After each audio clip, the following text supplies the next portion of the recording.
So today we will be learning about the teaching strategies. So allow me first to have or to tackle the overview of the Philippine professional standards for teachers, specifically on the domain 3 strand 4. And of course, we'll have a background on the learner's difficult circumstances, specifically on the chronic illness, the child abuse and child labor practices, and of course, the teaching strategies that are responsive to the special educational needs of learners in difficult circumstances. And I believe that the strategies that I will be discussing with you guys is not only applicable to children who are having chronic illness, who experience child abuse and even child labor.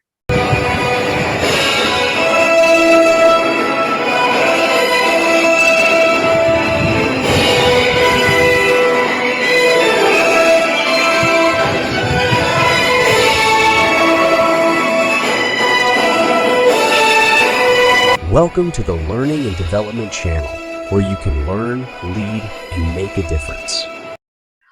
The common goal of education is achieving towards internationalization and globalization. Therefore, PPST ensures that there is a high quality of teachers because the role of the teachers in the educational system is crucial in the life as well of our learners and of course in the nation building. So to achieve the vision, mission, and core values of the department, PPST is established. So I hope we can see that positive side of the PPST. Okay. All right.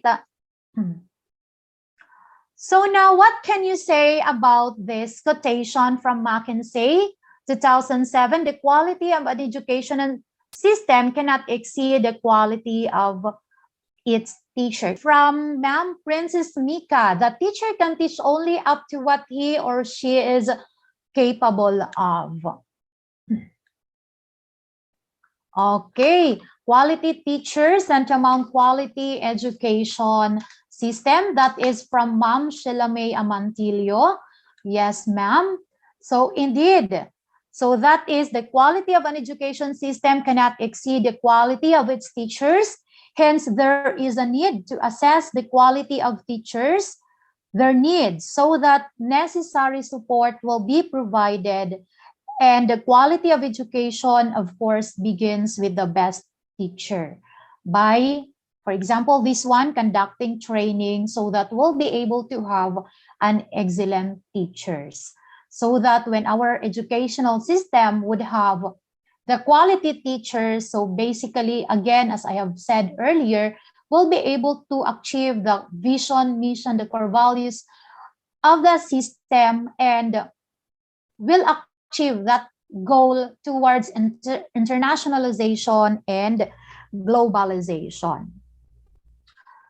So now, please analyze the pictures. So what do the pictures tell us? Please state your answer in 3 words. You can type your answers again in the chat box. From our participants across Region 8, that is from Biliran, Calbayog, Eastern Samar, Leyte, Maasin, Northern Samar, Tacloban City, Ormoc City, Samar, and Southern Leyte. So please drop your answer in the chat box. Describe the picture in 3 words. Anyone? All right, so it is diversity of learners. So we are, since we are based on the need assessment that has been conducted, the needs of the teachers in this group is on this domain, the diversity of learners. And of course, this diversity of learners includes the gender, the needs, the strength, interest, and experience, linguistic, cultural, socioeconomic, and religious background of the different learners, the disabilities, giftedness, and talents, the difficult circumstances, which will be the Sige lang focus of daw. our discussion this morning or in Ang our sakit. today's session, and of course, the indigenous group. So again, another pictures. Please arrange your words based on your understanding of what is of the pictures flashed earlier from Mom Aubrey, diversity of learners. Yes, Mom, that's right. Okay, what about this one?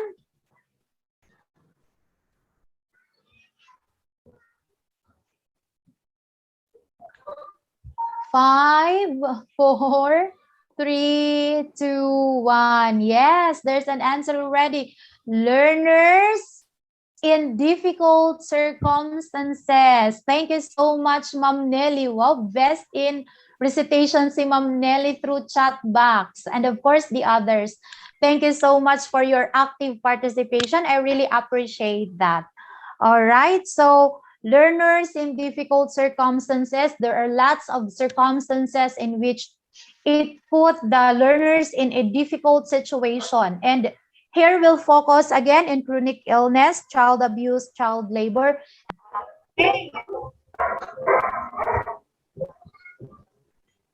So yan.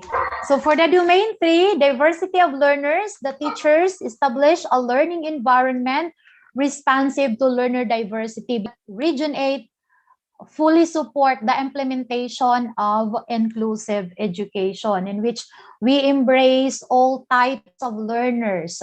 We do not judge them through their backgrounds or their difficult or their different circumstances.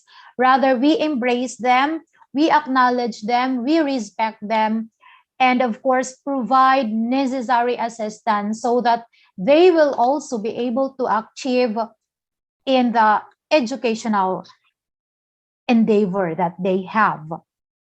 Okay, so we celebrate diversity. Of course, we address their diverse needs so that these learners will become successful, not just in the local context, but as well as in the global environment.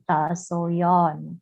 Okay, and as mentioned, these are the diversity of learners. And there are lots of difficult circumstances. What we're gonna do is we'll explore the different strategies, teaching strategies that are responsive to their special educational needs. So these learners might came from or experience geographic isolation, chronic illness, displacement due to armed conflict or urban resettlement or disasters, child abuse, and of course, the child labor practices.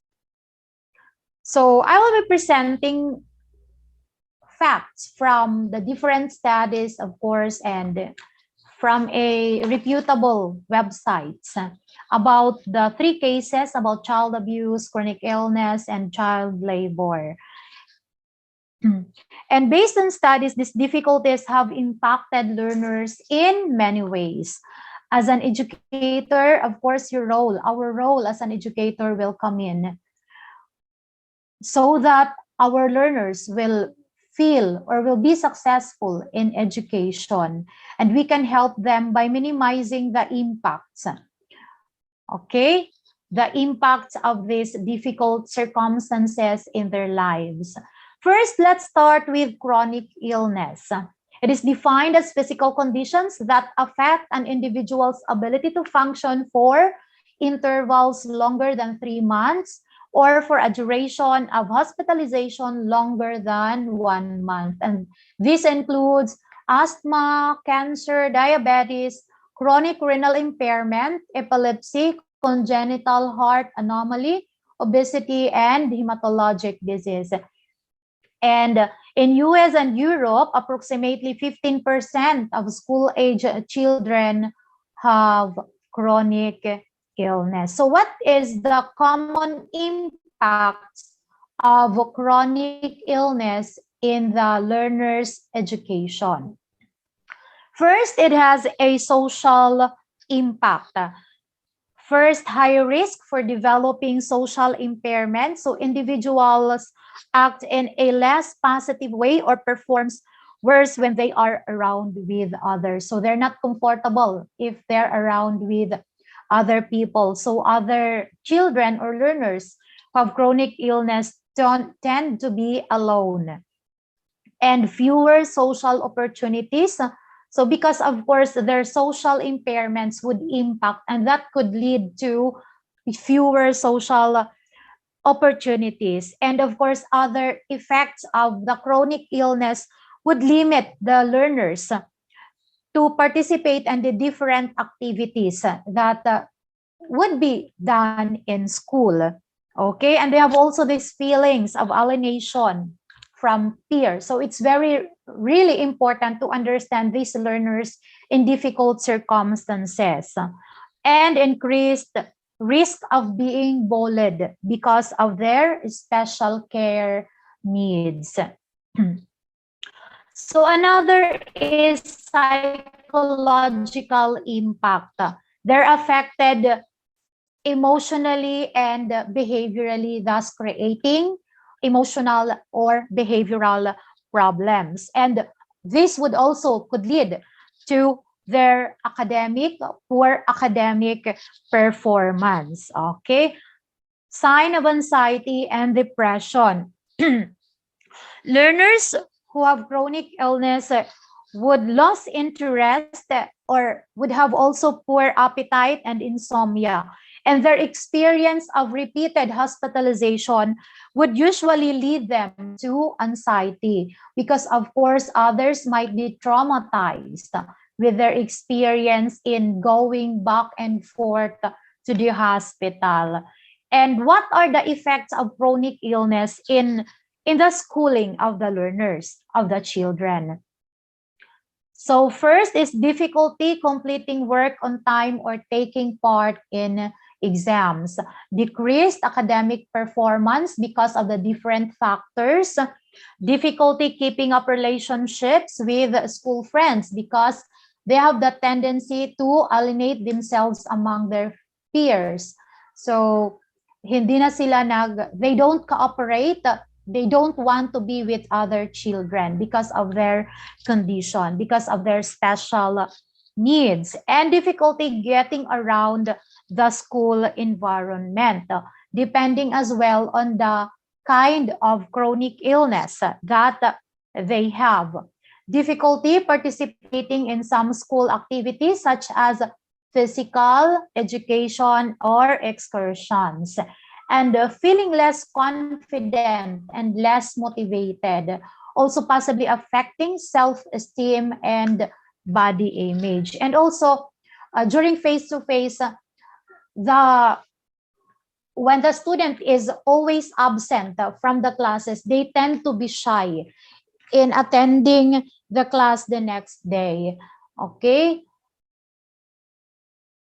Now, I would like to ask this question. What support does your school provide in addressing the concerns of learners? Okay, so we can use our chat box again. I want to hear from our dear participants, what support does your school provide in addressing the concerns of the learners with chronic illness? Okay, yes, that could be, Ma'am Nelly, conduct home visitation. So when I was in the Department of Education, I also experienced home visitation for my learners. So it's very important that we should connect with our learners. We should develop this rapport among our learners so that it would be easier for us to reach them out. Okay. And in a home visitation, you would know the condition, the overall condition of the family, what they're going through, and how they are overcoming this certain challenge that they have. Okay, thank you so much for that, Ma'am Nelly from Biliran.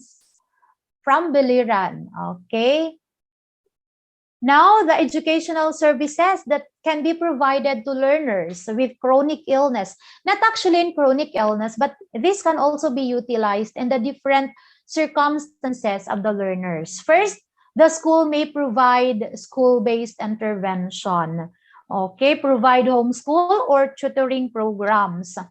If, of course, the capability, the capacity, the resources would allow, this is better to provide homeschool or tutoring programs to learners, especially for those learners who are really behind the class.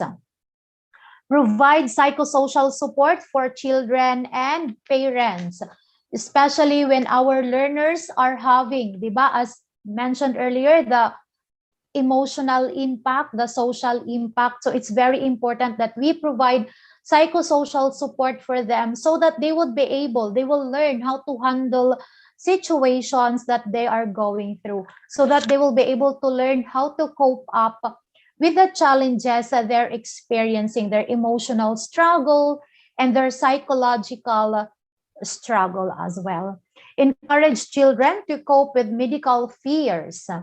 Assist children and parents to deal with the side effects of treatment. And of course, there is a need to develop emergency medical plan, especially when the limited face-to-face would come and we encounter learners with chronic illness.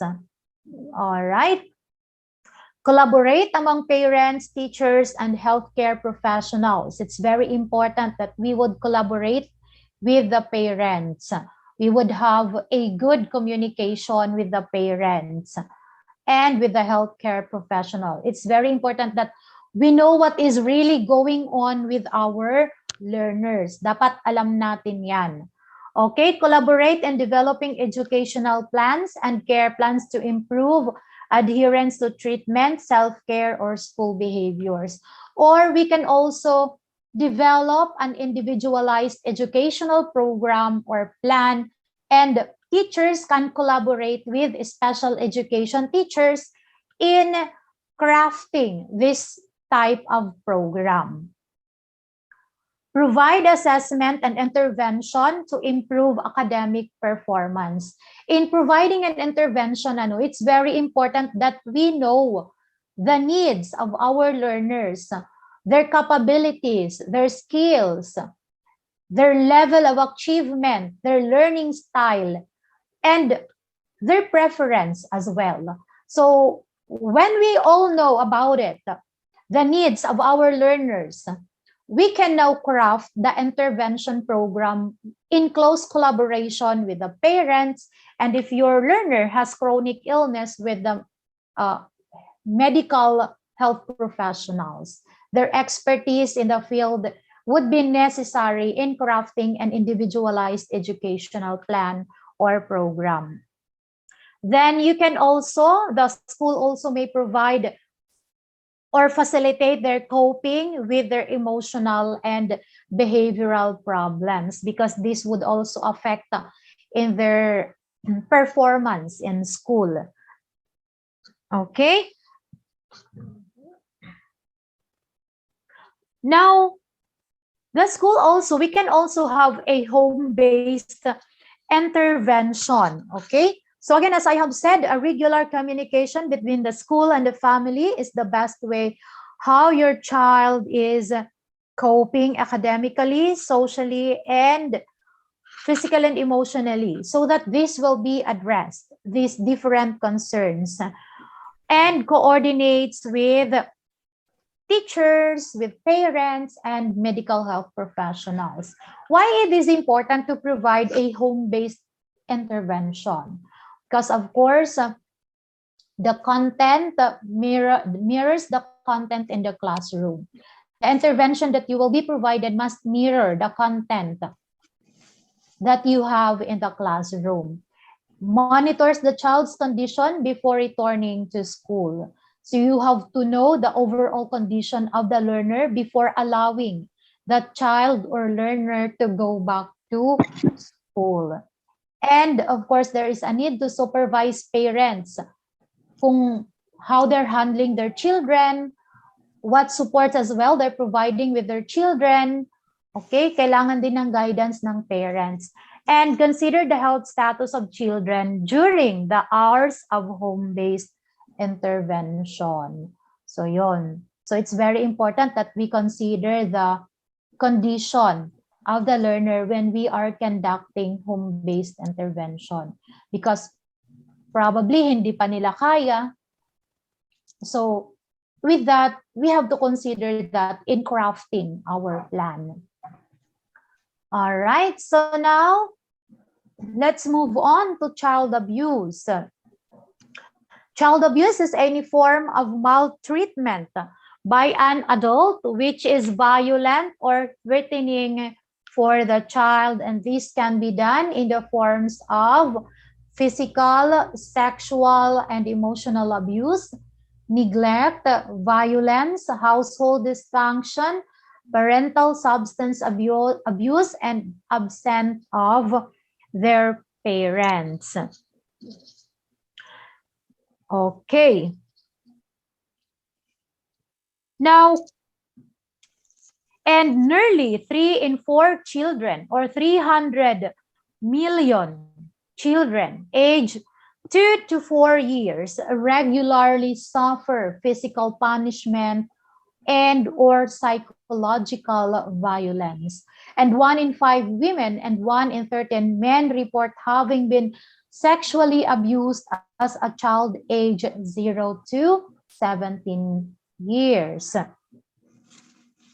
And 120 million girls and young women under 20 years of age have suffered from forced sexual contact. And in the Philippines, there is 265% increase in the number of cases, according to National Center for Missing and Exploited Children. Yon.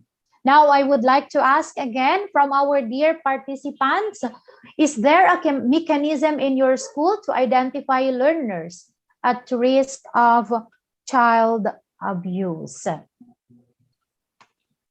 Okay, so one-sided here is the nutritional status of learner. Okay, yes, that is also considered as one of the challenges among teachers. Okay.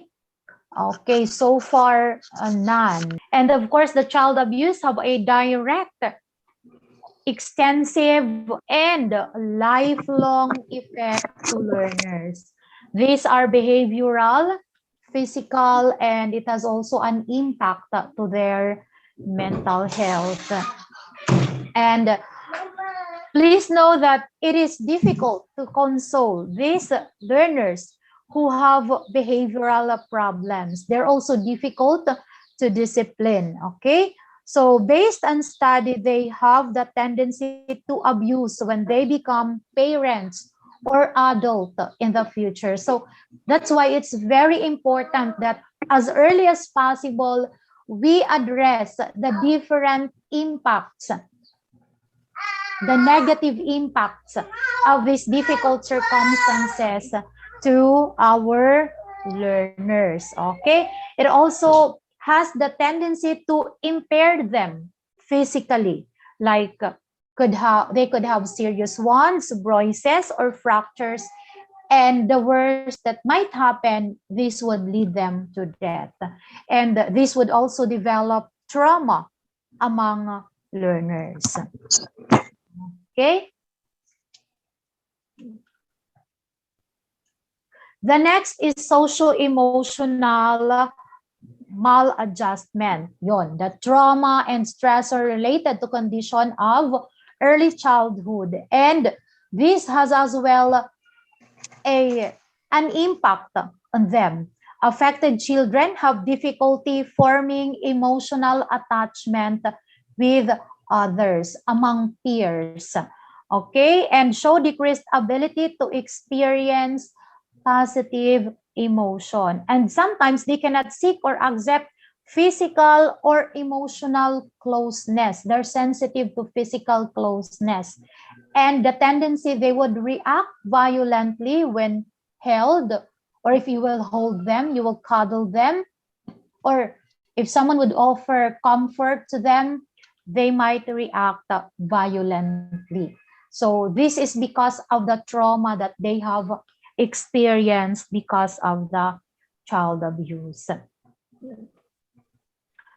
And when face to face, usually most of them would drop from school, and even in during graduation, school absence and poor academic performance. Okay, it is based on the different studies conducted that child abuse really has a negative effect on the academic performance of the learners because of those mixed impact on the emotional and psychological as well as mental impact or conditions among learners. So again, as I've said, that's why it's very important that as early as possible, of course, the teacher, if we want our learners to become successful, we really have to address these different concerns, different circumstances, different experiences of our learners so that we'll be able to help them succeed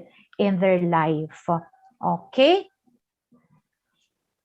So now what support can you provide to learners who are abused? As teachers, what support can you provide to learners who are abused? Ano yung pwede nating gawin so that we'll be able to support our learners who are abused? Yes, from Ma'am Ilda Bernales, provide moral and spiritual support to the learners. Yes, it's very important that we provide them moral and especially spiritual support. Diba? Because when situation is falling, all that we can hold on to is, of course, our spiritual life, our belief to the divine being. And if you believe in God, that could be God, your relationship with God. And we can share that deep relationship with God to the learners who are experiencing child abuse. Okay? Yun, pwede home visitation. Yes. Of course, psychosocial support as well. Yeah, that's right. Okay. So that will be helping them how to cope with the situations that they are going through. And if the school could not handle, we can help them connect with the experts, such as if there is a need to connect with the psychologist, to the psychiatrist, then the school can do that. Okay. Provide moral support and comfort them. Okay. Giving emotional support. Yes, that's right. Yun. Okay. So the school may support by utilizing or applying when you are crafting a support for the learners, you can incorporate social skills and training, such as modeling appropriate way of interacting with peers. Because diba, they have behavioral problems, they have difficulty in dealing with their peers. So the school may conduct trainings for these learners. Okay, and getting their needs. We can also help them by modeling on how to get their needs, how to express their feelings. We can do that. And by having them take responsibility of their actions. And we would also help them to learn how to make their decisions. We can also utilize positive behavioral support system. So yun, na-mention na kanina, mga emotional support. And it's also very important to listen to the student. And emotional support, again, we respect what they feel, we acknowledge what they feel, and we accept them for who they are. We do not judge them, okay? No matter what their condition is, what their situation is, we just acknowledge, we just respect, we just accept them. We do not judge them, okay? Because as a school, we must provide them a safe space, a safe environment. Okay? Yeah. Conduct training or seminar relative to child protection policy. And we can also have parents as our participants in conducting child protection policy. So I believe in the Department of Education, there has been a rule out on the conduct of CPP training so that teachers would have an awareness on the provision of the CPP. Okay? Yon. So provide a safe environment, tailor curriculum that would address their needs, not only their academic needs, but as well as the emotional, the affective, the psychological, the mental needs of our learners, because our intention is to provide a holistic program. Okay, we would like to develop our students holistically. And again, seek consultation and counseling services. So we all know that there is a dearth when it comes to registered guidance counselor. So we can have consultation with other professionals. We can also have psychologists, psychiatrists, and registered guidance counselors so that these people will be able to help us provide support in terms of their emotional, psychological, and mental health needs. Okay, now let's move on to child labor. So kanina maraming sumagot ng yes sa child labor. So I can say that common talaga yung child labor in our region, no? So there are lots of children who are engaging child labor. But let us know what's the definition of child labor. So child labor is a work that deprives children of their childhood, their potential and their dignity, and that is harmful to their physical and mental development.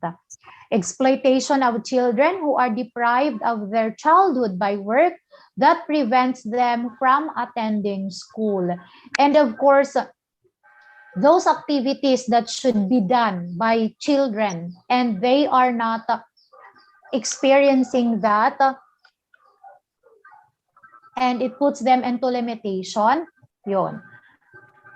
So, and in 2020, there is 63 million girls and 97 million boys were in child labor. And 1 in 10 children worldwide is in child labor. And across all age group, boys is more likely to work than girls. 1 in 3 children in child labor are out of school. So what does the school can do that if 1 in the 3 children is indulging child labor and they are out of school? And in developing countries alone, there are 250 million children in the age group of 5 to 17 years toiling in the economic activity. And in the Philippines, there is 2.1 million child laborers age 5 to 17 years old.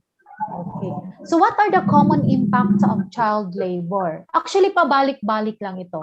We go with physical, with mental, with social, and of course, the overall impact is it interferes with their schooling.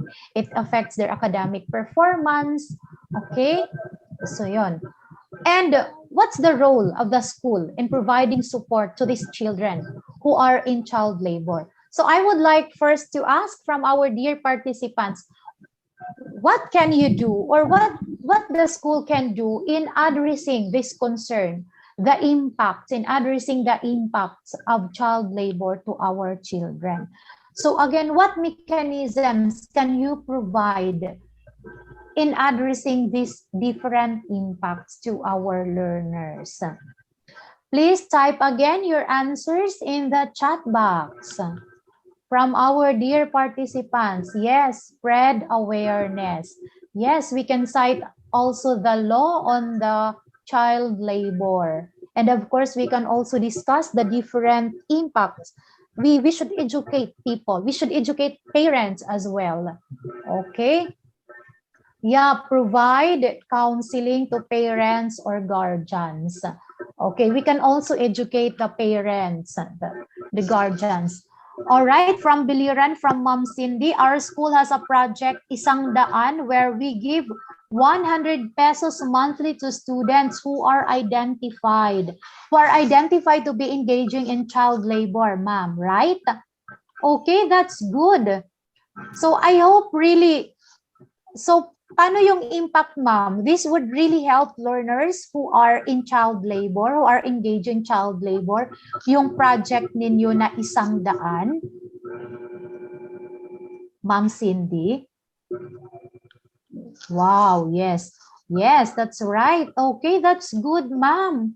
Okay, that's good to know. So I hope other schools would be able also to benchmark other best practices of the different divisions so that we'll be able really to address this child labor among our learners. Because based on the poll that I have created earlier, there are, or majority in our participants here are having learners who are engaging in child labor. Yeah, provide training for the parents about the concern because everything starts at home. Okay, address it to the concerned agency. Yeah, we can also collaborate with the different agencies. Okay.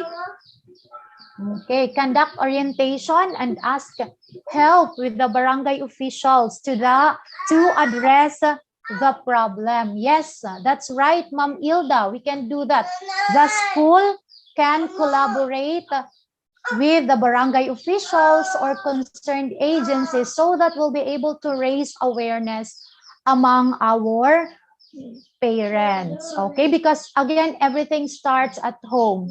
So, kailangan ma-address muna kung ano yung nangyayari sa bahay. And the school might be of help in this concern.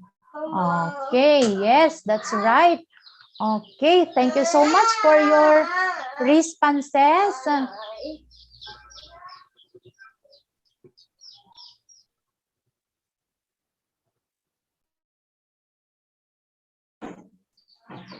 So now what's the role of the school and what support can be provided to the school? Okay, we can promote a learner-friendly school environment, free from judgment. As guidance counselor, no, we really emphasize this, that this is a safe space for everybody. So I believe that the school also should be a safe space for the learners. Okay? Identifying children who may be in child labor and those at risk.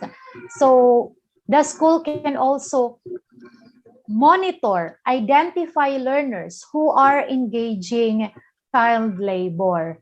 And of course, the school should also monitor the learning progress of the learners, kung kumusta na yung performance nila, yung overall academic performance nila.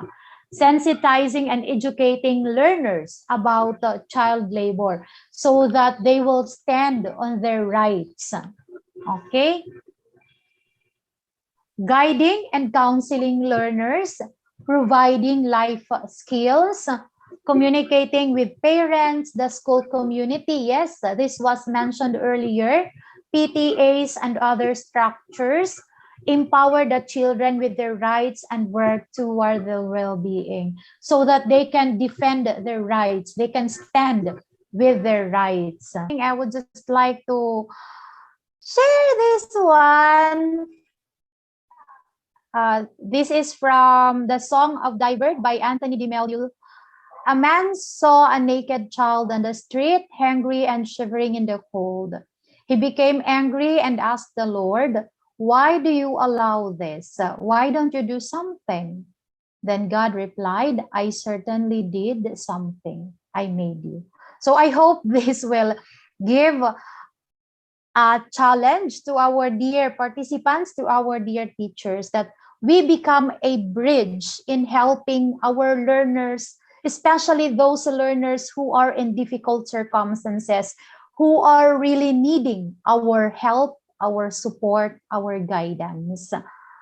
So what can you say about this picture? For a fair selection, everybody has to take the same exam. Please climb that tree. And there is a monkey there, a penguin, an elephant, a fish, how do you call this one? And a dog. Not fair, yeah. From Ma'am Rosalina Polvera, not fair. So why do you say so? It's not fair. It's not fair to climb that tree. So because we believe that these animals have different capabilities, have different skills, and yet they're measured, they're assessed based on one option only. Their weaknesses is not considered. Yes, as I have read here, learners have individual differences. That's right, Ma'am Dawn. Strength and weaknesses. And in assessing them, this should be considered. Yeah, did not use differentiated instruction or test. Okay, so therefore, differences, strengths, weaknesses should be considered, as well as the circumstances that our learners are experiencing should be considered in providing them instruction. Okay? Yon, wow, so many answers from our participants. Thank you so much. Yes, everyone is unique. Sabi nga kanina ni Assistant Regional Director, there is no one size fit all na instruction because we have lots of types of learners in our classrooms, and we should consider those differences. Okay? Okay. And if we will not consider the differences, the strengths, the weaknesses, the uniqueness of our learners, this is what will happen in our educational system. According to Albert Einstein, everybody is a genius, but if you judge a fish by its ability to climb a tree, it will live its whole life believing that it is stupid. So therefore, we should really consider the diversity among our learners so that we will be able to feel success in our endeavor. In every endeavor that our learners is having, they will feel successful. And that feeling of success, that feeling of achievement is very important in everyone's life. I believe even in my life, it's very important that I feel successful, that I have achieved what I really have to achieve. Even you as teachers, diba, we really don't like being judged because of this quality that we have, because of this weakness that we have. We really don't like that. So same goes with our learners. They should be, again, accepted, respected. Okay? So universal design, it started from Ron Mace. It is coined the term universal design to describe the concept of designing all products and the built environment to be aesthetic and usable to the greatest extent possible by everyone, regardless of their age, their ability, or their status in their lives. So as you can see, it started with the products. The universal design started with the products, and later on, it was adopted in the educational system. So it's now the universal design for learning. So there are lots of application of UDL. There is universal design instruction, curriculum. Okay, you can design the curriculum in the format of UDL, which embraces the approaches or strategies of UDL. And you can also apply UDL in the instruction. And as you can see, as mentioned, it started from the products. What can you see in this picture? It is an automatic door, which means even if a disabled person, a person in a wheelchair, will be able to pass through to get inside in that building because the door, once you approach the door, it would automatically open. Okay, that is an idea, the idea of universal design. And this one also, what you can see in the picture, there is a ramp, yeah, ramp for PWDs, and there is also a stair, wherein persons like us can use the stairs. And for those, for example, having difficulty in stepping the ramps, well, then they can use, I mean, those persons are having difficulty on using the stairs may use the ramp. So anyone, disregard of their abilities or capabilities, anyone can still enter the building. Okay? So yon, that's the idea of UDL. Now, universal design for learning, it gives all students an opportunity, equal opportunity to succeed. Again, we are focusing here the difficult circumstances of the learners diversity. So, kahit ano yung pagkakaiba ng mga students, ng ating learners, universal design will be able to cater their needs. Because basically, this provides equal opportunity for them, so that they will be successful in their educational endeavor. So this approach to teaching and learning offers a flexibility in the ways students access material and show what they know. All right, so UDL also looks for different ways to keep our students motivated, okay, so that they can say that their experience in learning, in teaching learning process is really meaningful. And it is an approach to teaching and learning that gives all students equal opportunity to succeed. Yun, okay? So even if there is diversity in the classroom, teacher ensure that there is a variety of teaching strategies that would meet the needs of the learners. But of course, before we can address the different needs of our learners, it is very important to assess what they really need. Where is their strength? What are their weaknesses as learners? Okay, it's very important that we know that one. Now, as you can see in the picture A, there are three persons. The one is tall, small, then smaller. Okay, in which the first picture, the first person, the first picture can see what is beyond or what is on the other side of the fence, the first person.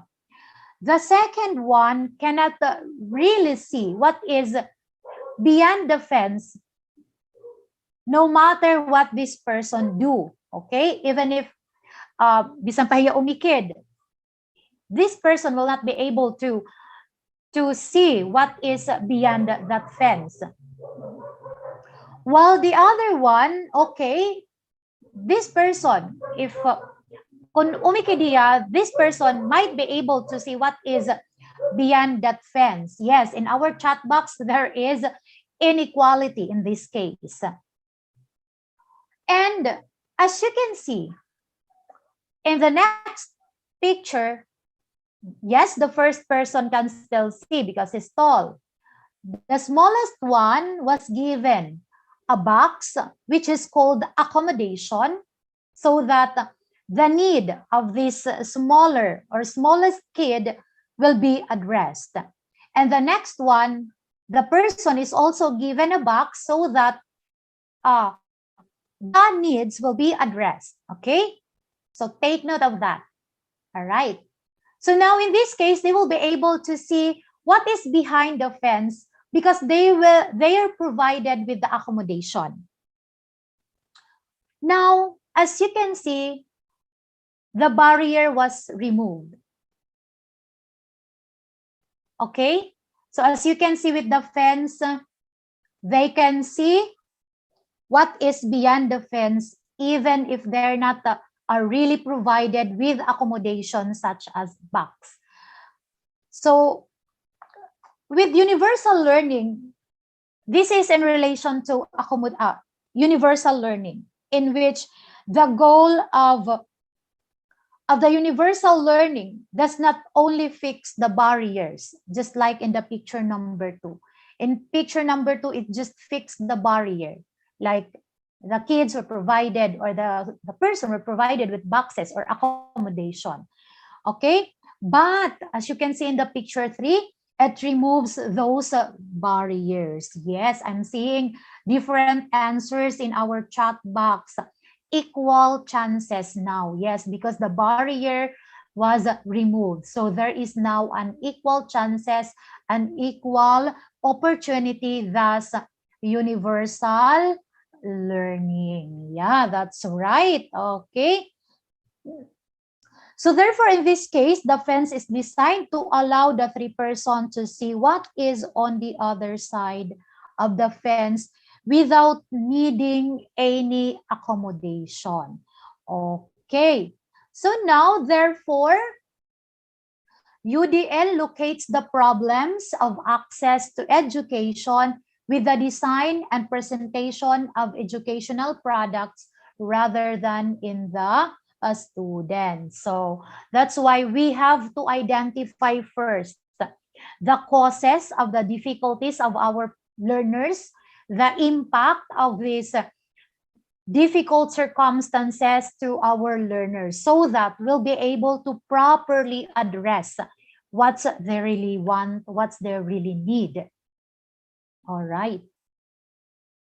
So now, therefore, universal design for learning is equals to learning opportunities for all, because UDL aims to address the need for accommodations by designing lessons, curriculum, and materials that remove the barriers, okay, the limitations.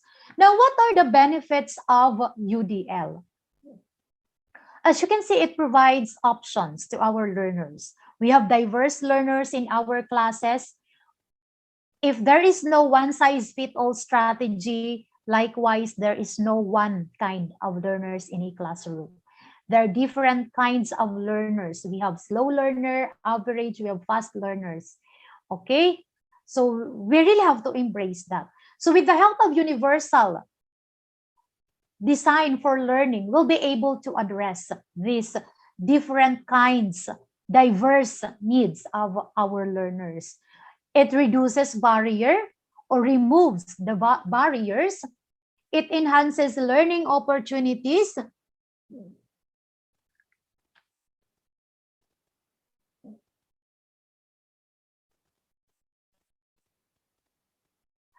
All right, I think there's a question in the chat box, but I think I would give that to admin.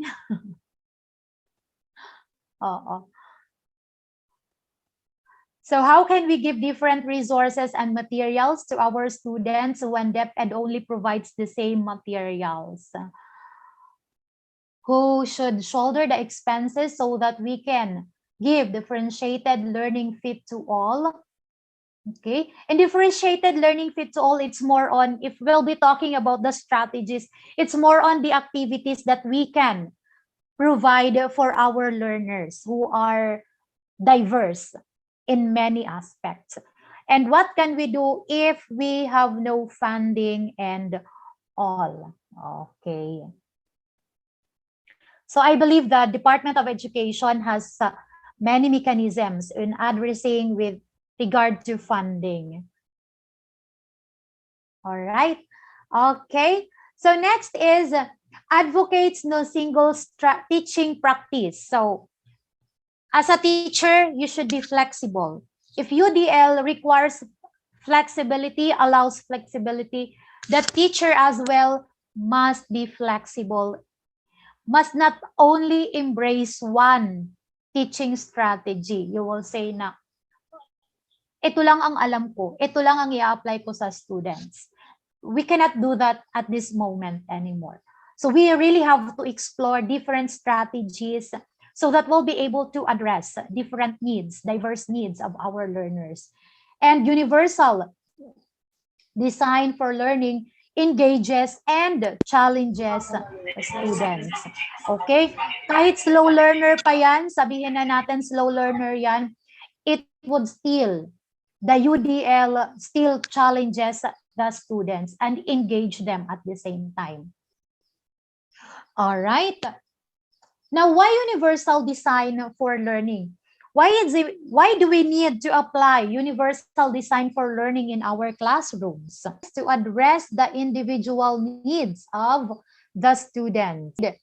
So it's the goal of education to address the different needs of our learners so that, again, the education, the Department of Education would achieve its vision, mission, core values. So why universal design for learning? Because individuals bring a huge variety of skills. Kahit may pinagdadaanan pa ang isang bata, ang isang learner, yet meron siyang skills. We have to identify that if where is that learner could excel, okay? Their needs and interests to learning.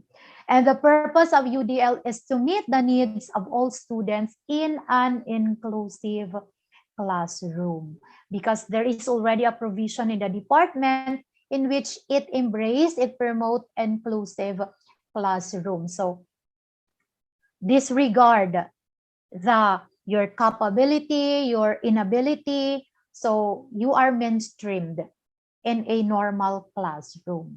Okay? So yun. So here we embrace all types of learners.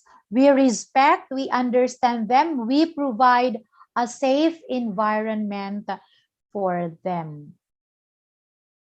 Okay, so now the UDL and the brain research. As we all know that learning is a complex process of learning, and in the UDL, it takes place across 3 interconnected networks in the brain. Okay, first, affective networks, the why of learning, how learners get engaged and stay motivated, how they are challenged, excited, or interested. So these are the affective dimensions, the why of learning, in which in this part, in the affective networks, it stimulates the interest and motivation for learning. So as educators, as teachers, we should provide activities that would really stimulate the interest and the motivation of the learners, that would, so that they will be engaged with the instruction that we are providing to them. The next is recognition network. How we gather facts and categorize what we see, hear, and read, identifying letters, words, or an author's style are a recognition task. So we present, as teachers, we present information and content in different ways. Okay? For the strategic network naman, the how of learning, it is planning and performing the task that needs to be done or performed by the different or diverse learners. So here, how we organize and express our ideas, writing, for example, writing an essay or solving a math problem are strategic tasks. So we can now here apply the differentiation. As teachers, we should differentiate the ways that students can express what they know. So we should provide that access to our learners, that certain accommodation. We should acknowledge on the ability of the students to express what he or she learns from the lessons that we have provided for them. Now, as teachers, you can ask in the planning of your lessons, no? How do I plan for all the different students with whom I work? So I have students here who has a social or behavioral problems, psychological problems, poor academic performance. How am I going to handle these students? what strategies should I provide for them so that they will achieve optimum learning, so that they will be successful in education. So how can I help my students? Which students are drifting off track? As teachers, it is our duties and responsibilities to identify these learners. What are the barriers to success? We should also identify these barriers and minimize, or if we can remove the barriers, we should remove the barriers. How can struggling students be brought back on track and up to speed? Okay. So there are three principles of UDL: the why, the what, and the how. And it represents engagement, representation, action, expression. And UDL, it gives us an opportunity to provide multiple means of engagement, multiple means of representation, multiple means of action, expression. And how are we going to do that? Now I have here a question. Ay, parang hindi ko ata. So how do you engage? Okay. How do you engage your learners with the learning materials you have provided for them? So in the first principle, that is providing multiple means of engagement. Okay. So engagement is a crucial element to learning. Okay. So personal experience would impact them on their motivation. So as teachers, we must devise different strategies. We must adopt different strategies that could be helpful to our learners, so these multiple means of engagement would stimulate motivation and sustained enthusiasm for learning by promoting various ways of engaging with material. Okay, so to effectively engage students, we can minimize distractions or discomforts. Okay, choose the process to accomplish a task. All right. So as you can see here, how can I engage all students in my class, considering that you have different kinds of learners? How can I engage all students in my class? In crafting a lesson plan, which will be discussed tomorrow by Ma'am Palangka, you will know how to do that. So in crafting lesson plan, you will ask this question to yourself: how can I engage all my students in my class? Okay? In what ways do I give students choice and autonomy? First, of course, you should survey students about their interests, their strengths, and needs, and incorporate the findings into the lessons. And if there is really a special circumstances of the learners, there are times that teachers need to make an individualized educational program. How do I make learning relevant to students' needs and wants? You can use choice menus for working towards the goals. What activities, what strategies can you make so that your goal will be achieved? Your goal for the learners will be achieved. You will apply different strategies that will address learner A, learner B, learner C, and D, and so on, so that their needs will be addressed. And in what ways is my classroom accepting and supportive of all students? Okay, that could include the arrangement of your classrooms.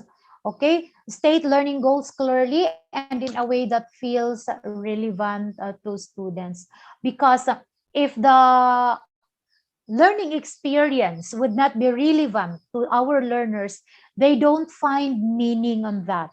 And if the learners will not find meaning on the topics that you are presenting to them, you're engaging to them, they don't find it motivating to engage with those learning activities or materials that you are providing. Okay, so it's therefore very important to catch their interest. You should be aware of their strength and benefit of the strategy. So the learners likewise must find meaning on how important the strategy you're applying to them, so that at the end of the day, they will develop love, interest, and they can take charge of their own learning.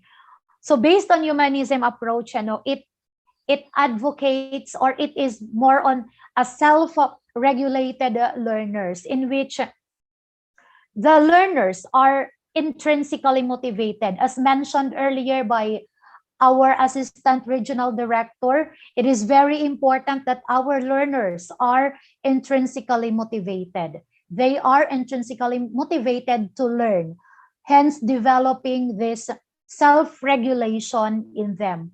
Once our learner will achieve this of becoming self-regulated learning, so I believe that whatever the goal of the educational system has, they will really achieve that one. Okay, because in the classroom level, we have devised strategies that will develop this, that would allow our learners to identify strategies that would best for them, that will work for them. Okay. So now there are lots of strategies. Actually, I have just included this one, and as teachers, you can explore. I believe you can explore these different strategies in application, in applying this in your classroom setting.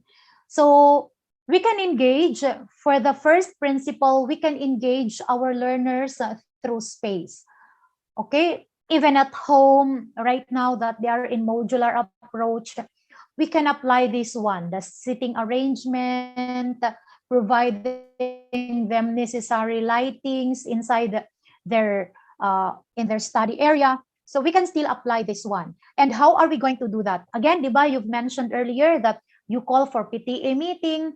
We can orient our parents with regard to these strategies that you have included in the modules that will be given to your students, that so that learners will feel motivated in doing their task. You can provide the parents at home. I am talking in the context of the COVID-19 pandemic that we are having right now.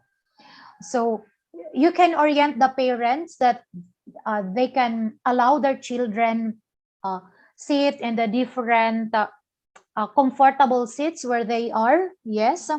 Others may provide the big balls instead of the very formal chair with armchair and all. So the students may explore that. Okay. So that's one way of engaging them. And another is using fidget toys, using different toys, so that learners will be engaged. We can use tracing letters, spelling words, drawing a picture, or having manipulative objects such as clay with in performing their activities. So likewise, they can also use professional equipment, okay, in which the learner would experience a real equipments. Like, for example, if they are working in an office, they will use ledgers, okay, lab coats, folders, and notebooks for companies. So you can use that in your classrooms and apply that one in your classroom as well.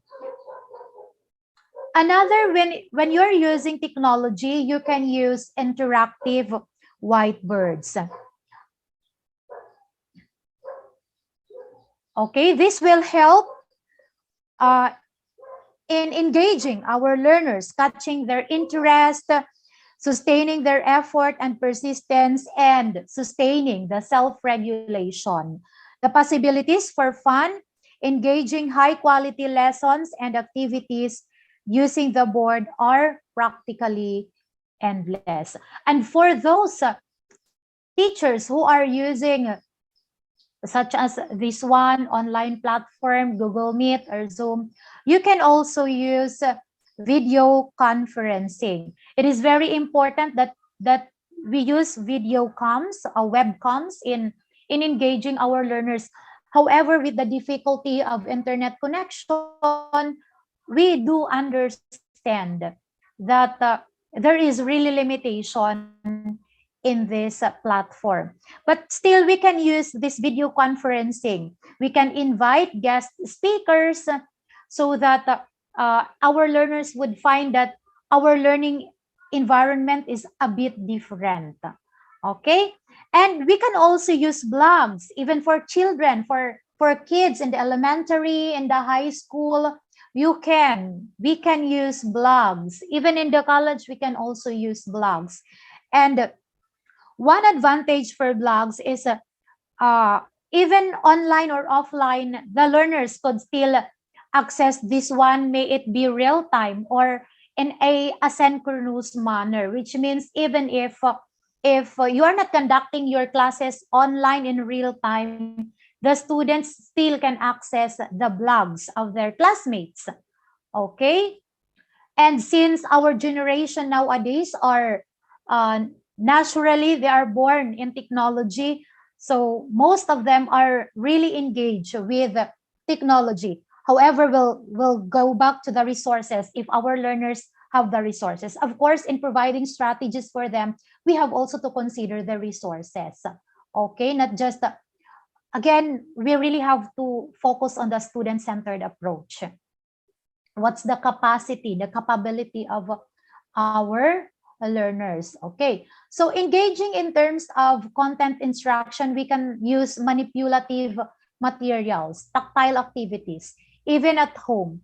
There are parents who are usually buying materials for them. Or earlier, one of you said that you can use resources that can be found in your locality. Yes, we can do that.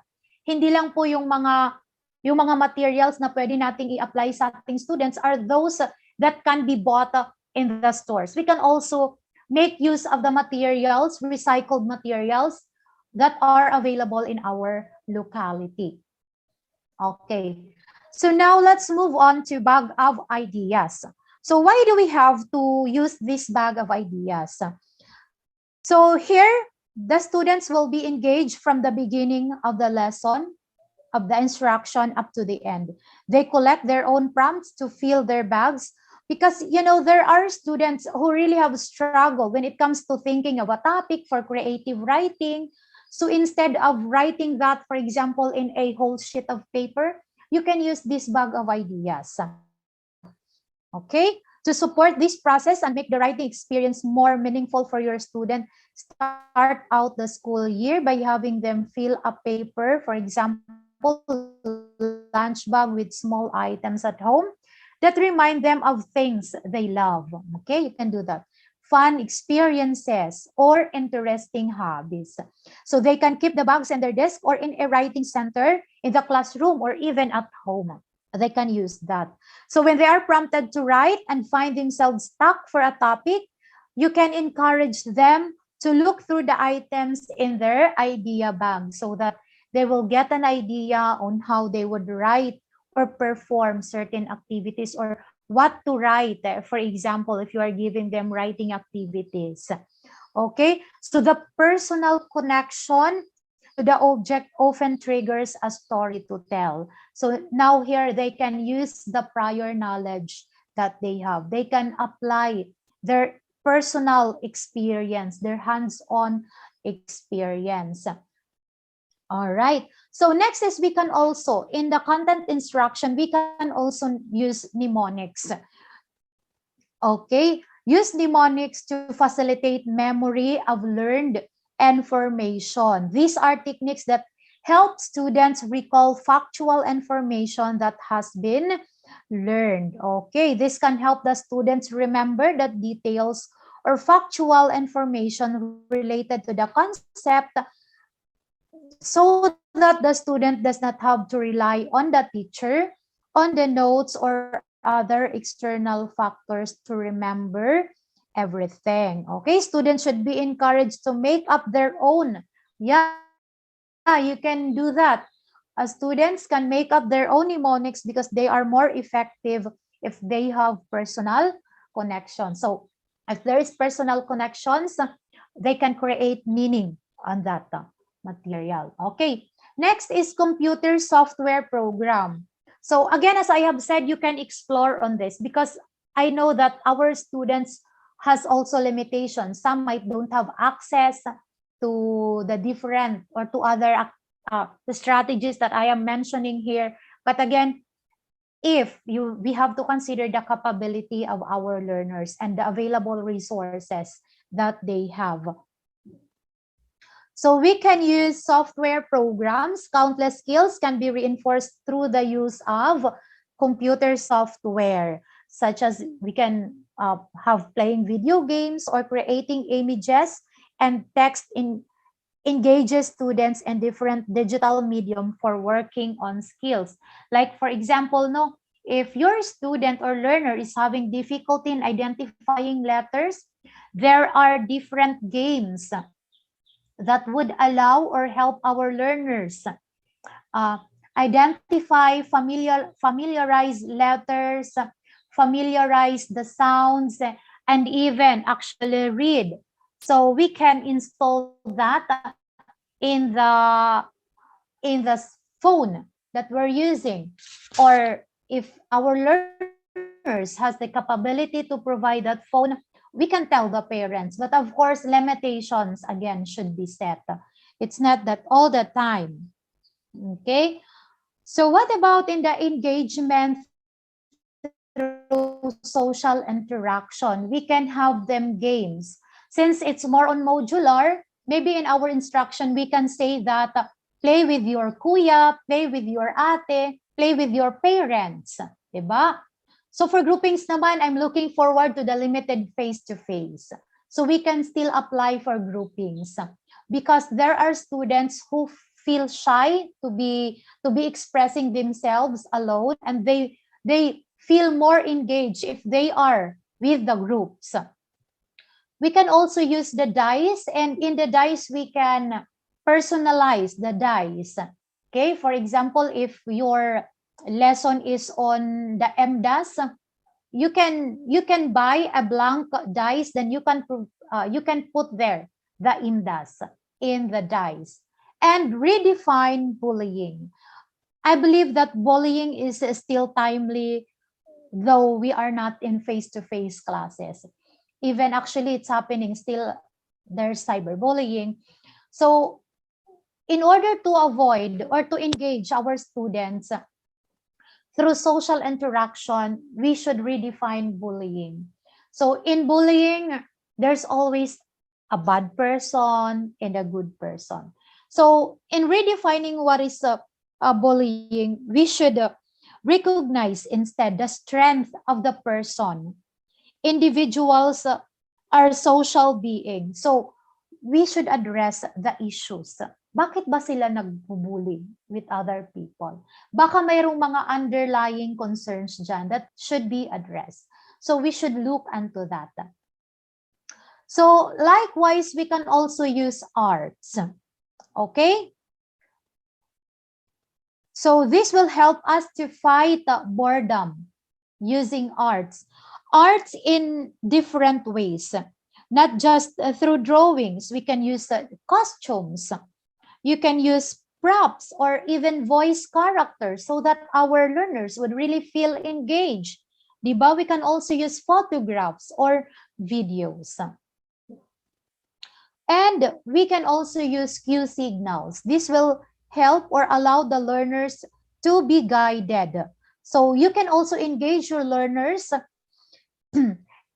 in suggesting ideas for classroom cue signals, and should have the opportunity to share their individualized cues and acknowledge those cues. Okay, and based on the UDL, they have also suggested the Minecraft video game. So I'm not sure if you are familiar with this. In the Minecraft video game, there is two activities, creative or modes, creative mode and survival mode. So in creative mode, it allows players to build in the Minecraft. Okay, so personally, I do not play actually Minecraft. And in the survival mode naman, they can acquire resources before they can build. So this game may enhance the learner's focus. So if your learner is having difficulty in focusing with their task, maybe you can apply this Minecraft video game. Okay, so this allows flexibility among our learners. Now, engagement through transition to adulthood, especially for the high school, for both junior high and senior high. So we can use the bingo to engage our students. Like in a bingo card, we can we can input their activities in which the learners would play this bingo. Okay, and I have tried that one in our orientation with the peer facilitator circle, and it's really enjoyable. Then we can also have real life situation. It's very important. We can have, perhaps we can invite speakers to share their real life situations, or there are other as well real life situations in the using videos, like for example in the TED Talks. Most videos in the TED Talk are personal experiences of different kinds of people, and you will really learn from there. You will really be inspired with the different testimonies of those people. Okay?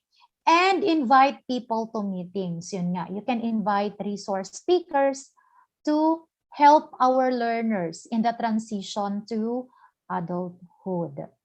Okay? So that at least they have other experiences. So now the second principle is the multiple means of representation. The what of learning. Basically, the teacher will present information and content in a variety of ways to support understanding by students with different learning styles and abilities. Kahit fast learner pa yan, average learner, or fast learner. So now I have here another question. Okay, can you answer this question through our chat box?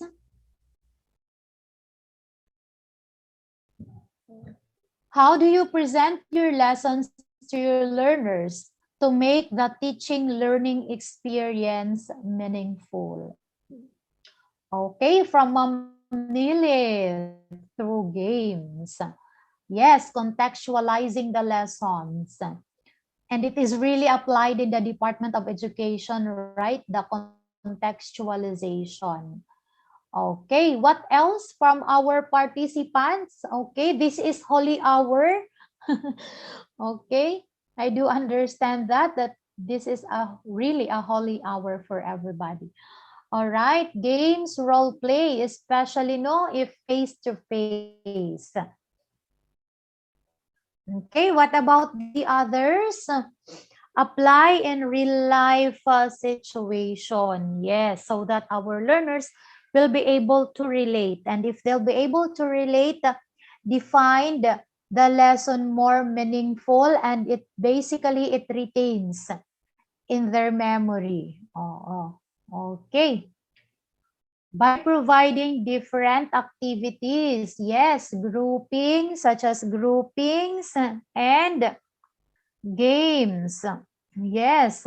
Use materials that will arise their interest, and they will find it curious, diba?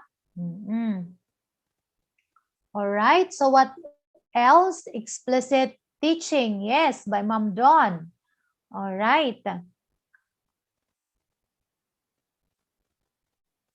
Okay, from our other participants. I'm seeing participation from Samar, Southern Leyte, Biliran, Samar. All right.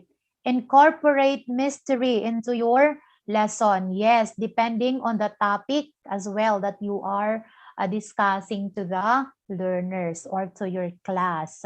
All right. So very active from Biliran, from Samar, from Southern Leyte. Okay, wow. Okay. Encourage self-testing. Present a video in your lessons. Okay. So yun.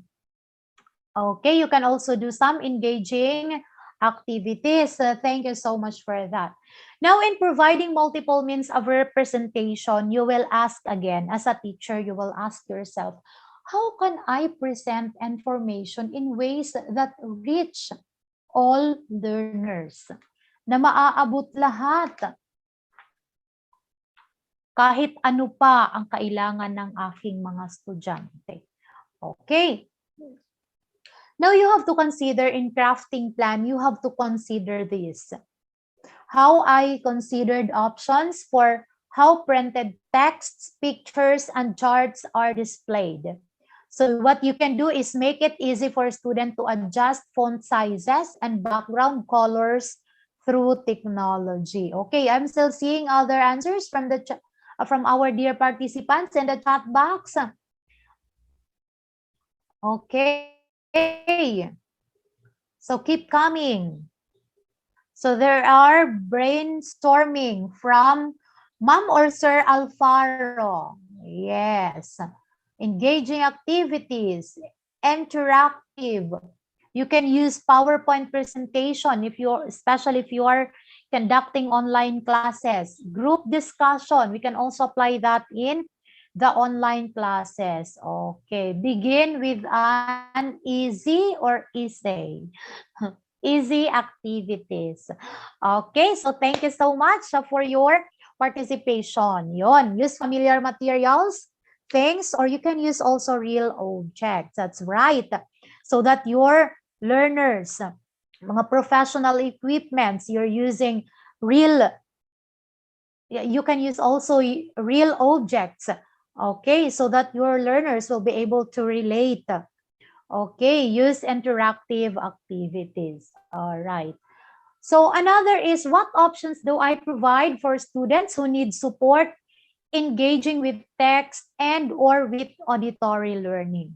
So you can provide options for engaging with text, such as text to text, text to speech, audiobooks, or partner reading. Okay. So what will happen, no, if you will be using UDL in the representation? Okay, so there are more students are going to have access to the new learning. Okay, the new information will be reinforced in multiple ways, not just in one way, but multiple ways. Students will be more likely to be expert in the expert learners rather. So learners need to perceive information so that they will be able to understand the content that you are discussing. They need to understand the language, for example, or the mathematical expression. They need to comprehend or assign meaning to the information para mas lalong mag-sink in sa kanila and they will really learn about it. Okay? And UDL, one of the advantages of UDL is, despite the capabilities of the learners, it maintains high expectation. How does it apply in the UDL? Like, for example, as a teacher, you provide objectives or learning outcomes.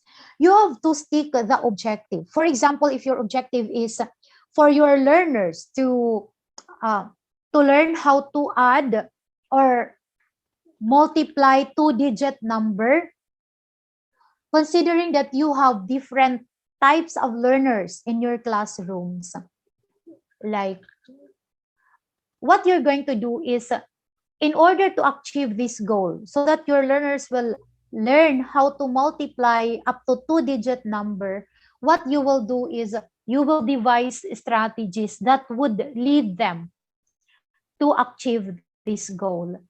You will not give them activities that is, for example, in your group A, that is the fast learner, you will provide activities that would reach or that would achieve your objectives. You will provide activities like they will really learn how to multiply, or it's an application multiplying by 2-digit. And for your B, that is slow learner, for example, so instead of providing them activities that would lead them to achieve that goal, you will give them activities that in which they will multiply by 1-digit. So that is not what you're going to do in UDL. What you're going to do is you will strategize. No audio. Can you still hear me po? Yes, ma'am, loud and clear. Okay, thank you. Because there's a message in the chat box that there's no audio. Okay, perhaps, sir, it's on the technical part on you. Okay. We can hear you, ma'am, clearly. Yes, ma'am. Thank you for that po. Opo. All right, sige. Going back. So again, we have to devise another strategy for this type of learner so that we'll be able to achieve what we really want to achieve, the goal that we have set, the objective that we have set for a certain topic. Okay, so we'll use different strategies to meet the different learning styles of our learners. Now what we can do, representation represents as an input.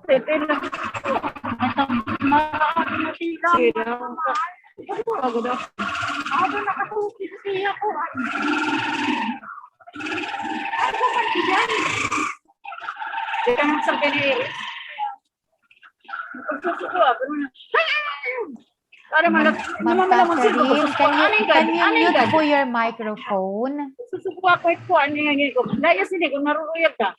Dito lang ng timari para di ka sutuon. Ma'am Bina, can the technical team mute those turned on microphone? Hindi rin napasugod ko. Pagpapadownload. Oo. Naluloy na lang mga tsura ng mga... Dili, gintagan na rin link niya anak bata. Sir Michael, can we look for the... Okay. Thank you, sir. Ayan, sige. Thank you so much po. All right. Okay, so with representation, we can utilize again different strategies. So there are learners who would, even if they're learning, so I really observed this one, that they're indulged to, like, they will be eating during the discussion or during the presentation of the instruction. So I think we can give that chance to our learners, long as it is not destructive to others. They can have their food, their drinks, or gums, because could be especially for those learners who have difficulty in focusing the attention. So they can focus, or that could relieve also the anxiety that they're feeling chewing a gum. Diba? Sometimes if we are stressed, we look for a gum, then we tend to chew that one, so that at least by chewing that gum, we can release the tension that we have. And we can also have the nooks. This can also be utilized in the classroom setup or even at home, a personal place of a learner. Okay, this can help. The student can help design and create the nooks and zones. Of course, if students have the opportunity to reflect on what they need in the space and when and how the space should be used appropriately, then they will see the space as a learning strategies. Yon. So here we can stack learning materials, so for our learners, for the books, papers, and other writing tools. Or you can also have pillows and fidget toys, okay, that can be utilized by our learners. For the materials naman, representation of the materials, we can use visually accessible learning materials. So we can also assess our learners kung alin ba yung applicable sa kanila. We can also use auditory books for those students who do not prefer visual or visual accessible text. If they are auditory learners, we can use that. For tactile books or those books that are somewhat manipulative, we can also use that. And for self-amplifiers. So there are really learners, no, who would learn best if they will say what they're learning. All right. So in the use of technology naman, we can have the digital text or the e-books, especially for high school students, di ba? If we cannot provide printed modules and if the resources of our learners would allow, they have cell phones, they have tablets, they have laptops, then we can provide e-books for them so that they'll be able to access that materials anytime and anywhere. Note-taking hardware and software, okay? So there are two technological strategies to support note-taking. The first is assistive technology hardware, like a note-taking pen, such as the wireless smart pen, in which it records everything the student writes and hears during a lesson. Then the student can tap anywhere in the notes and replay the audio from that person to the lesson. All notes and recording are automatically stored wirelessly for future use. They can be accessed anywhere and anytime you can access the internet. So a software support is a note-taking app, like for example, the Notability. Okay, the user to take notes by using handwriting, PDF, annotation, typing, recording, graphics, drawing, and or highlighting. So notes are most meaningful to the person taking them. Also, like the note-taking pen, the device used, for example, if you're using iPad or iPhone, can record the lesson. So tapping in the section of notes plays back the audio too. So that's it for note-taking hardware and software. And for the content instruction naman, we can have a peer-mediated instruction. So since we are in blended learning and you're usually using modular approach, for peer-mediated instruction instead of classmate, maybe at home, we can ask the family na yung kapatid niya would help or would assist the learner with the instruction that is being provided for them. Okay, we can also use the study snippets. These are simply short teacher-made videos that summarize a lesson by reviewing the main concept in a fun and catchy way. Like for example, you can use singing, rapping a song, reciting a poem, selling a strategy, or showing a visual. This is applicable for those students who need repetition, so that they will be able to review their lessons. Yon. Okay. So for responsive resource posters naman, okay. So classrooms often support many posters on the walls to be used as resources for students. You can use here mnemonics, checklist, alphabet charts for the elementary, or we can also use the word walls. Diba? In the classroom, we usually use words, word in a day. If we are giving a selection to our learners, we pick some words that are sometimes not familiar, then we post that in the boards for our learners to be reminded of those words, so that yeah, our learners will be able to better remember and understand those words. And likewise, in creating posters, learners may also create posters at home, because it is really important that they are really totally engaged in the creation of posters. Okay?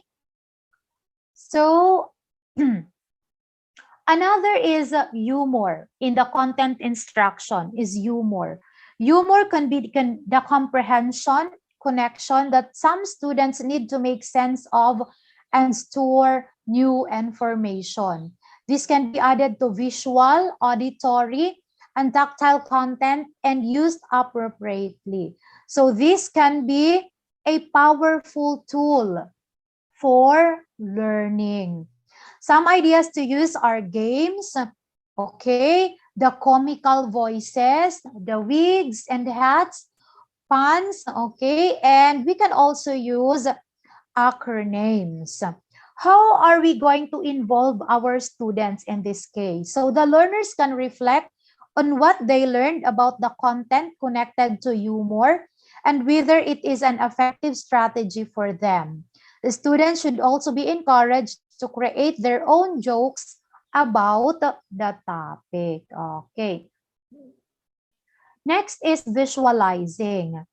Still, we are on the content of instruction. How are we going to make representations or the what of learning? So through content instruction. So we can use visualizing. One way to help students understand new concepts is to help them visualize the ideas. Diba? Because there are learners who has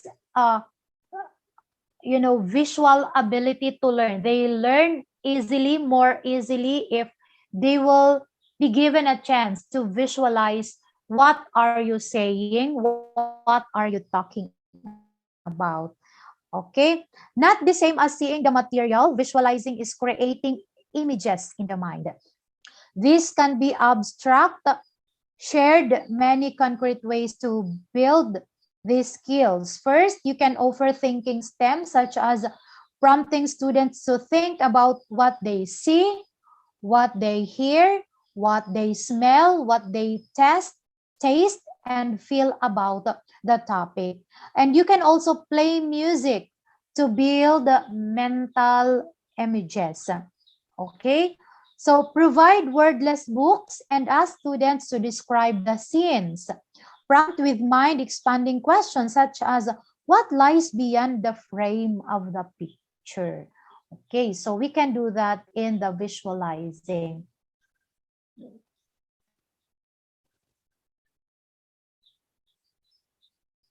Okay. Next is the accessible presentation software. So many teachers, particularly at the middle, for example, in high school, use presentations such as a slideshow or the PowerPoint presentation. Okay, so it is important to design slideshows so that all students can take part in the instructional setting.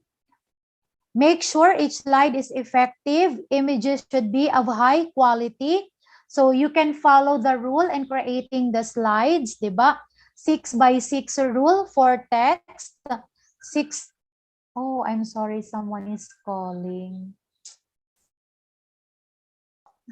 For a while lang po, I'll just send a text message. Thank you.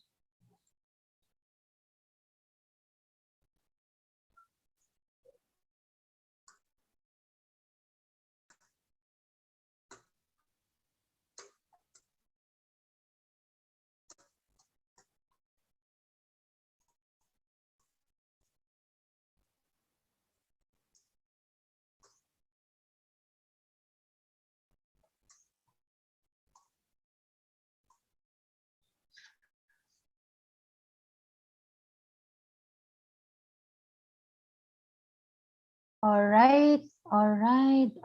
Sorry about that. So my director was calling, so I think I have to reply. Okay. Sorry about that. So again, as I was saying, we need to follow the standard in creating a PowerPoint presentation. And we can also use differentiation in the slideshows for different users. Okay, and allow choice in how the slides are printed. Okay, so how are we going to apply input or representation through social interaction? So we can use here the social stories. So the learners here need to learn sometimes complex social context of the schools. So many expectations for appropriate behaviors and reactions in certain situations are not directly taught. Okay, so that is why social stories in this case can provide support. These are brief narratives that share accurate, meaningful information about a situation that helps students understand what is happening. Okay, they can be used for temporary events. Okay, like for example, substitute teacher, fire drills, change in daily schedule, or more complex long-term situations such as if the family are, struggling or moving to the next or another place, or family is having a new, or the kid is having a new sibling. All right. For social skill autopsy naman, this is also helpful in learning from others' experiences. You will, how do you call this? You will screen your surroundings so that you will be able to learn from the different experiences of the different people. Okay, so the purpose of the social skill autopsy is to walk a student through this complex process by analyzing a specific social skill error and planning the behavioral options that could be implemented to improve interactions in the future. The steps to follow are to ask the students what happened, okay, identify the mistakes made, assist in determining alternatives, share a similar scenario, and give social homework so that the student can practice that in a real life situation. Okay. For gaming technology naman, we can use gaming technology as a therapeutic tool. Students who have difficulty in complex social situations need opportunities to practice processing the situations and choosing their responses. An emerging way to provide this practice is through serious video game technology. One game that is currently under development is like, for example, the Mind Gamers in schools. This would allow players to develop avatars representing themselves, their strength, and their problematic responses to school-related triggers. Okay, so how are the students, how are they going to involve the students? How are they going to involve in this strategy? So students were extensively involved in the development of this video game, so their needs are understood and met. So in play, the students are in complete control, rehearsing strategies they have on hand and evaluating their own progress. All of the rewards and asset options in the game were determined based on the preference of the students. And for the executive functions naman, we have the planner option. So offer many planner options. The idea of using a planner to remember due dates, make lists, or display schedules is not new.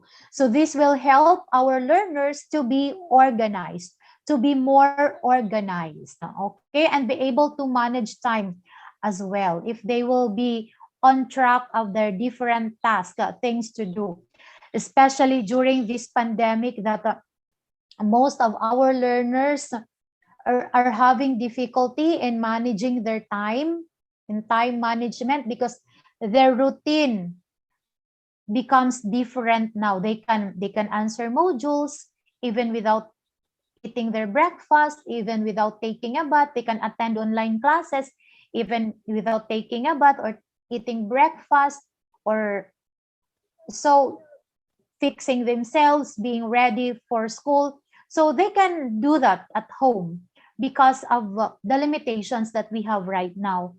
So with the planner options, at least they will be guided, and they have something to follow based on the planners that they have.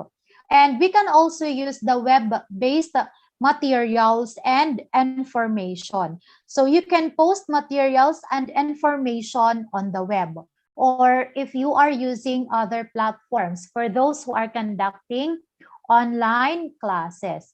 Then you can also use the graphic organizer. So offer variety of graphic organizer to our learners in any visual structure or symbol that is used to represent knowledge or concepts and any relationship among them. There are many forms of graphic organizers, diba? Such as Venn diagrams, concept maps, KWL, and so on. Okay, the students can take their notes using teacher-made graphic organizers, or they can make their own. You can encourage learners to make their own as well. So any visual that depicts the knowledge to be learned is useful. The students can also rate the graphic organizers according to how helpful they are for various topics. And of course, timers. We can use timers to support task completion. If we don't have an internal clock, sometimes we need an external one. Yes, the visible one, really. So this is the explanation a first grade teacher gave to us, a student, when he asked why a classmate had a timer on his desk during set work time. So it really is as simple as that. Some of us have internal timers, like when we say 5 minutes, we really do our very best to finish the task in 5 minutes. But there are learners, especially those who are having difficulty with the, attention. So maybe timers could be helpful, or one way of supporting them in completing the activities that they need to complete. Okay. Next is input through transition to adulthood. We can use resource bring, visual goal plan, especially for the higher level of students. For the visual goal, it's very important that people, not just our learners, even as teachers, it's very important that we are goal oriented. And it's also important that we post our goal plan. We craft a visual goal plan, and just make sure that your goal, of course, we have to guide our students to craft a goal that is smart, diba? Okay. So especially the transition, for example, from high school or to young adolescents to adulthood is quite challenging. So at least with this, they will be prepared. They can list down their possible expectations or challenges that they might be confronted with when they go to adulthood. All right. So now let's move on to the third principle. Okay. So multiple means of action or expression. The how of learning. It offers options for students to demonstrate their learning in various ways. So allow choice of assessment type. So we do not limit our learners to one option and a way of demonstrating how do they understand the topic that we have presented to them. Okay. So now I would like to ask from our dear participants, how do you allow learners to express what they have learned? So what are your activities so that your learners will be able to express what they have learned? Okay. Calling to our dear participants to answer through our chat box. Very attentive talaga si Ma'am Nelly from Biliran Division. Role playing, yes. Okay. So our learners can do that. Role playing. They can express what they have learned through role playing. All right. So what about the others? Okay, we can also have reflection paper. Yes. We can ask that from our learners to reflect what they have learned. Poster making or sanaysay, making sanaysay, yes, for Filipino. Yes, drawing, okay. Activities that will cater the different learning styles of the learners. Yes, we can also have a jingle, composition of jingle from our learners. Journal, yes, that's right. Okay, we can encourage our learners to make journals so that they will be able to express what they have learned from the lessons. Brainstorming, research paper, yes, especially that nowadays research is really encouraged to teachers as well as to our students. Summative assessment, making rap songs. Yeah, we can also ask feedbacks from our learners. Yes, that's right. Okay. Okay. Group work activities that engage learners to express their ideas. Or yes, from Ma'am Nene, making scrapbook. That's right. Okay. So thank you so much once again to our dear participants. Very, very active, very participative, really appreciated.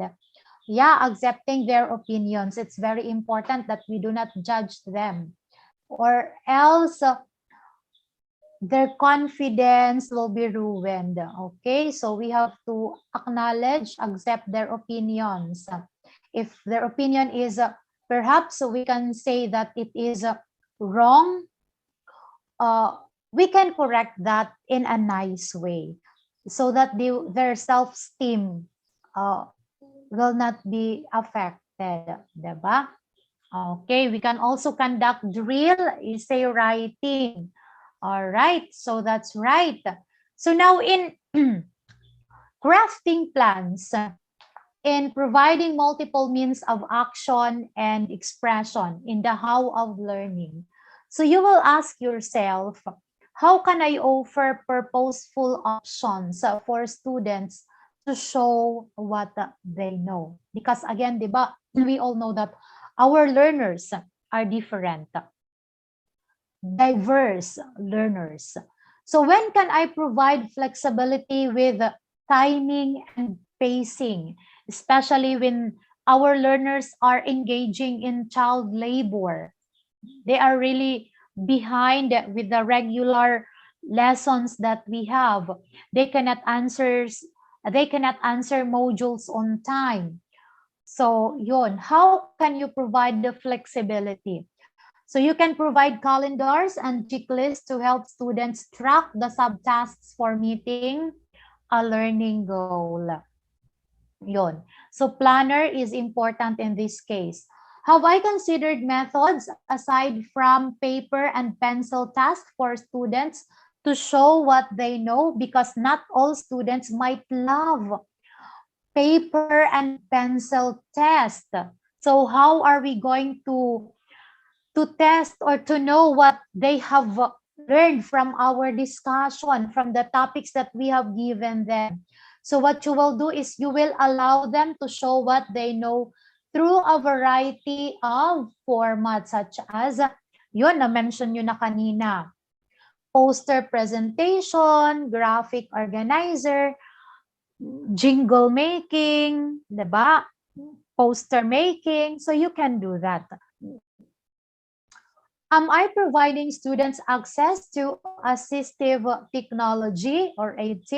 So you can provide students with access to common AT such as speech to text and text to speech. There are applications in which speech is transformed into text or vice versa. All right. So how are we going to allow our learners express what they have learned? Through space. We can use student created bulletin board. So we can have our learners display their concept, what they have learned from the lessons through bulletin boards. This can be done individually in small groups or as a whole class. Okay, so make sure, of course, to explain to them the benefit of having a dark border to reduce visual overstimulation. All right. For output through materials naman, we can support for interactive whiteboards. And we can also use universal tools. Okay, so this is an addition to supporting mobility and orientation in the classroom. It is important to be sure that all equipment can be used by every students, by all students. Okay, so just about anything student might use in a classroom is available in a universally designed format. Okay, like spring action scissors, easy slide staple remover, handled rulers, yon, low push button light switches. Okay, so we should provide that opportunity to our learners. Then, how can the learner express what they know through technology? We can have the photo essay, diba? And we can also use the universal computer equipment. Ensure that all computers are accessible if you have in school, and again, if it warrants to the resources available to our learners. And then they can also express what they know through content instruction by using graph paper. What's the importance of using the graph paper?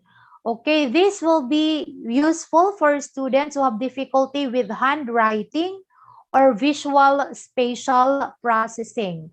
Graph paper is a simple, effective support. Like for example, in math, keep rows and columns organized with working number problems.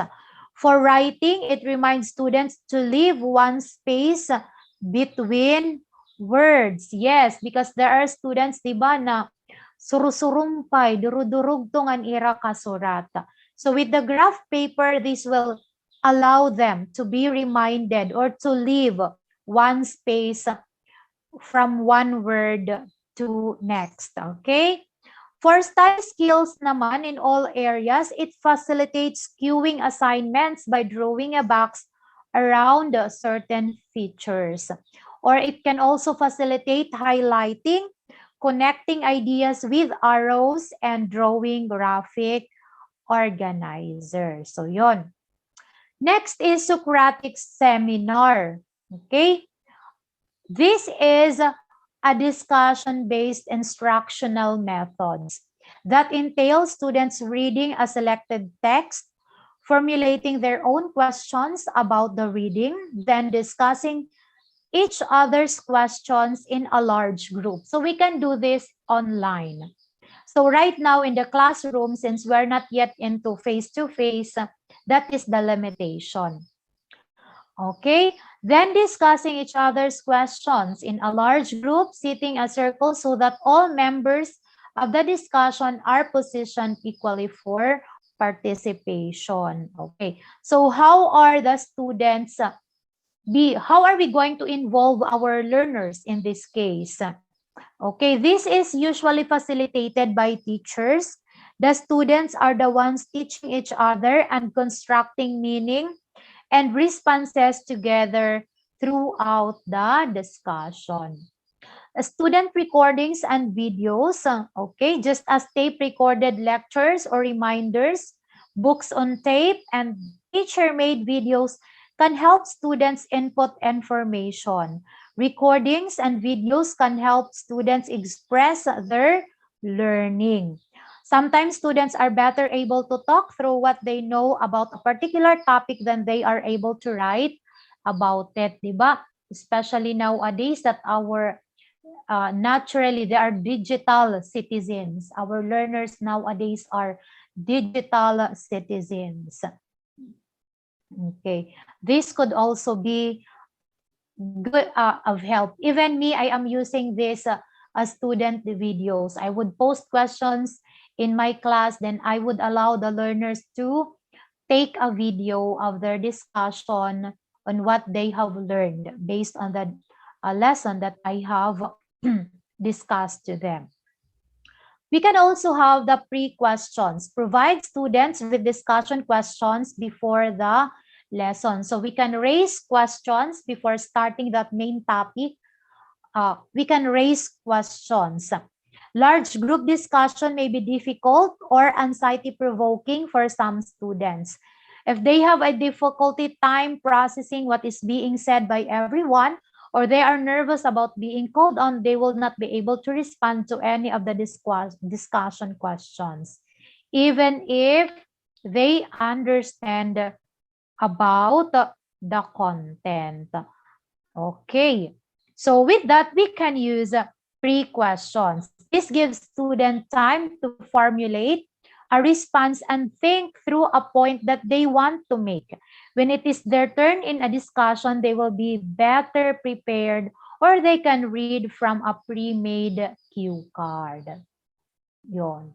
So reading reflection cards, diba? So as mentioned earlier, you can allow your students make some reflection papers. So you can have here reflection cards. So we can also have music. Support recall and response with music and songs. So it's easier. Diba? There are times that when we are conducting our lessons to our students, we would allow them to create, to make songs, because lessons are easily remember if it is transformed into an interesting way of learning, like creating music. And we could also allow our learners to express what they know through drawing. So kanina, from our participants, may sabi doon na through posters. Yes, of course, we can do that. And for social interaction naman, we can have the response scales. Use response scales to scaffold social skills. Social skills may be difficult to master in school, and they are the least often directly taught.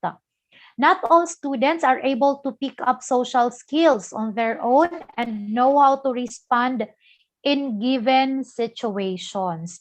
Appropriate responses are not black and white. There is a gray scale. A strategy for managing this scale is to provide a concrete version. You can have a list of options on an escalating scale. Okay. So once they're familiar with the scale, students can be prompted with just the number. All right.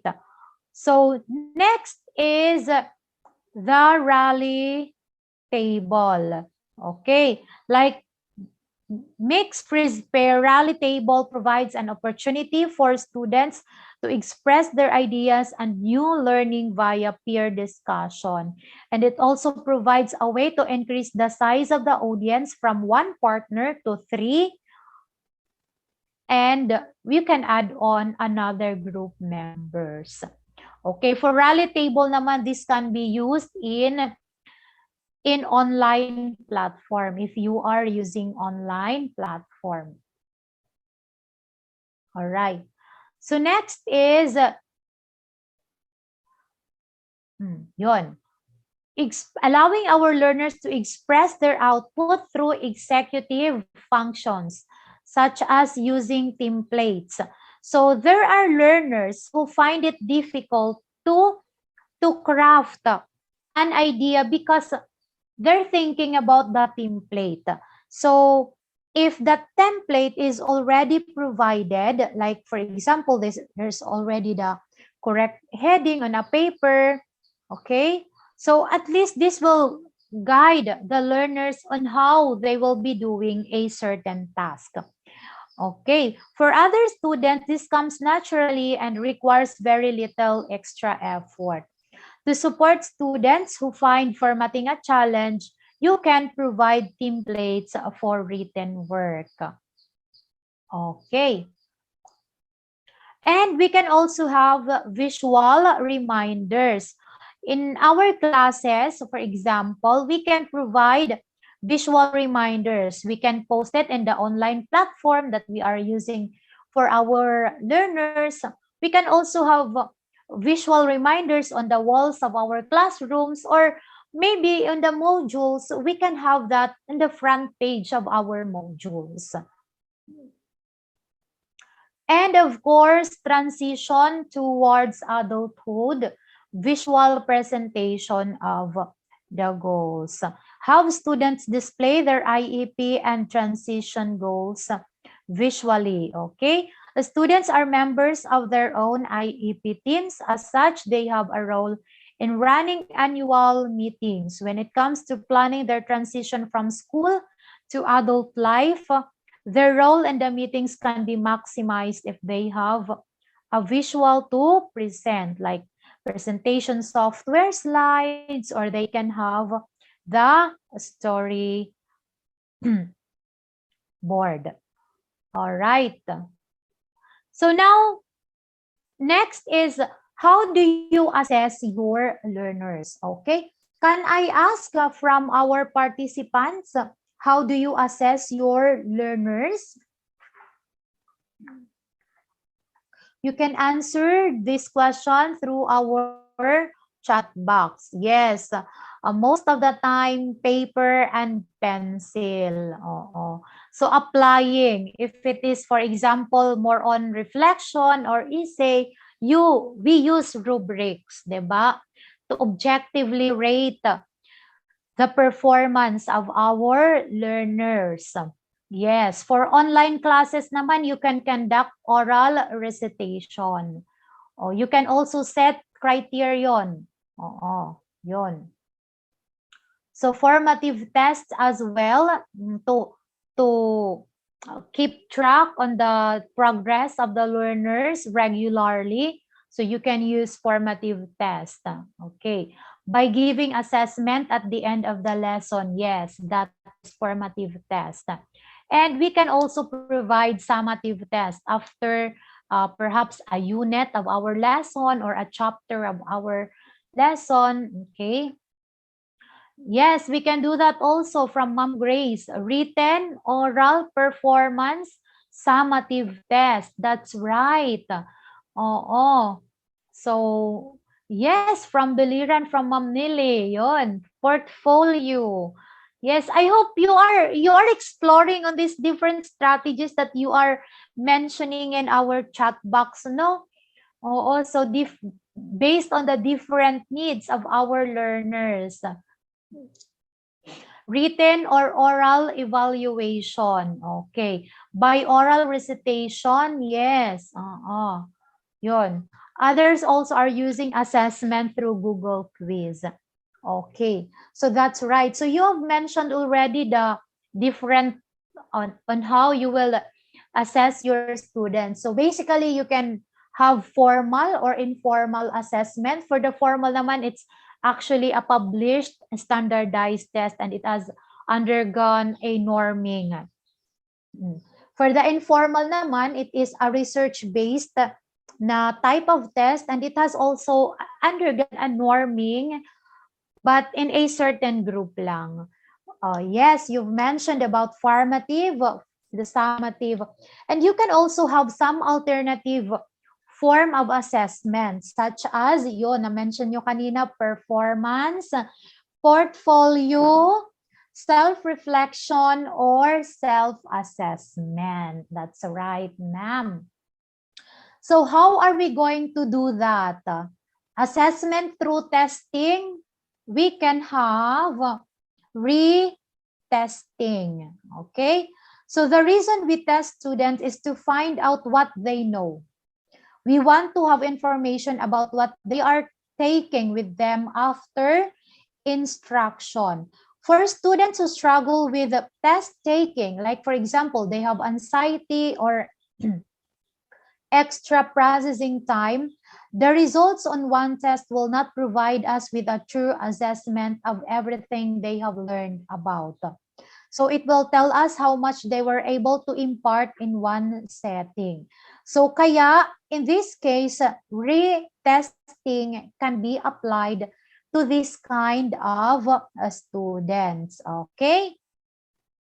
So another is computer practice tests.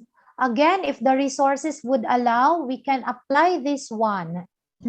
We can provide computer practice test. Okay. Another is activities with products. What are those?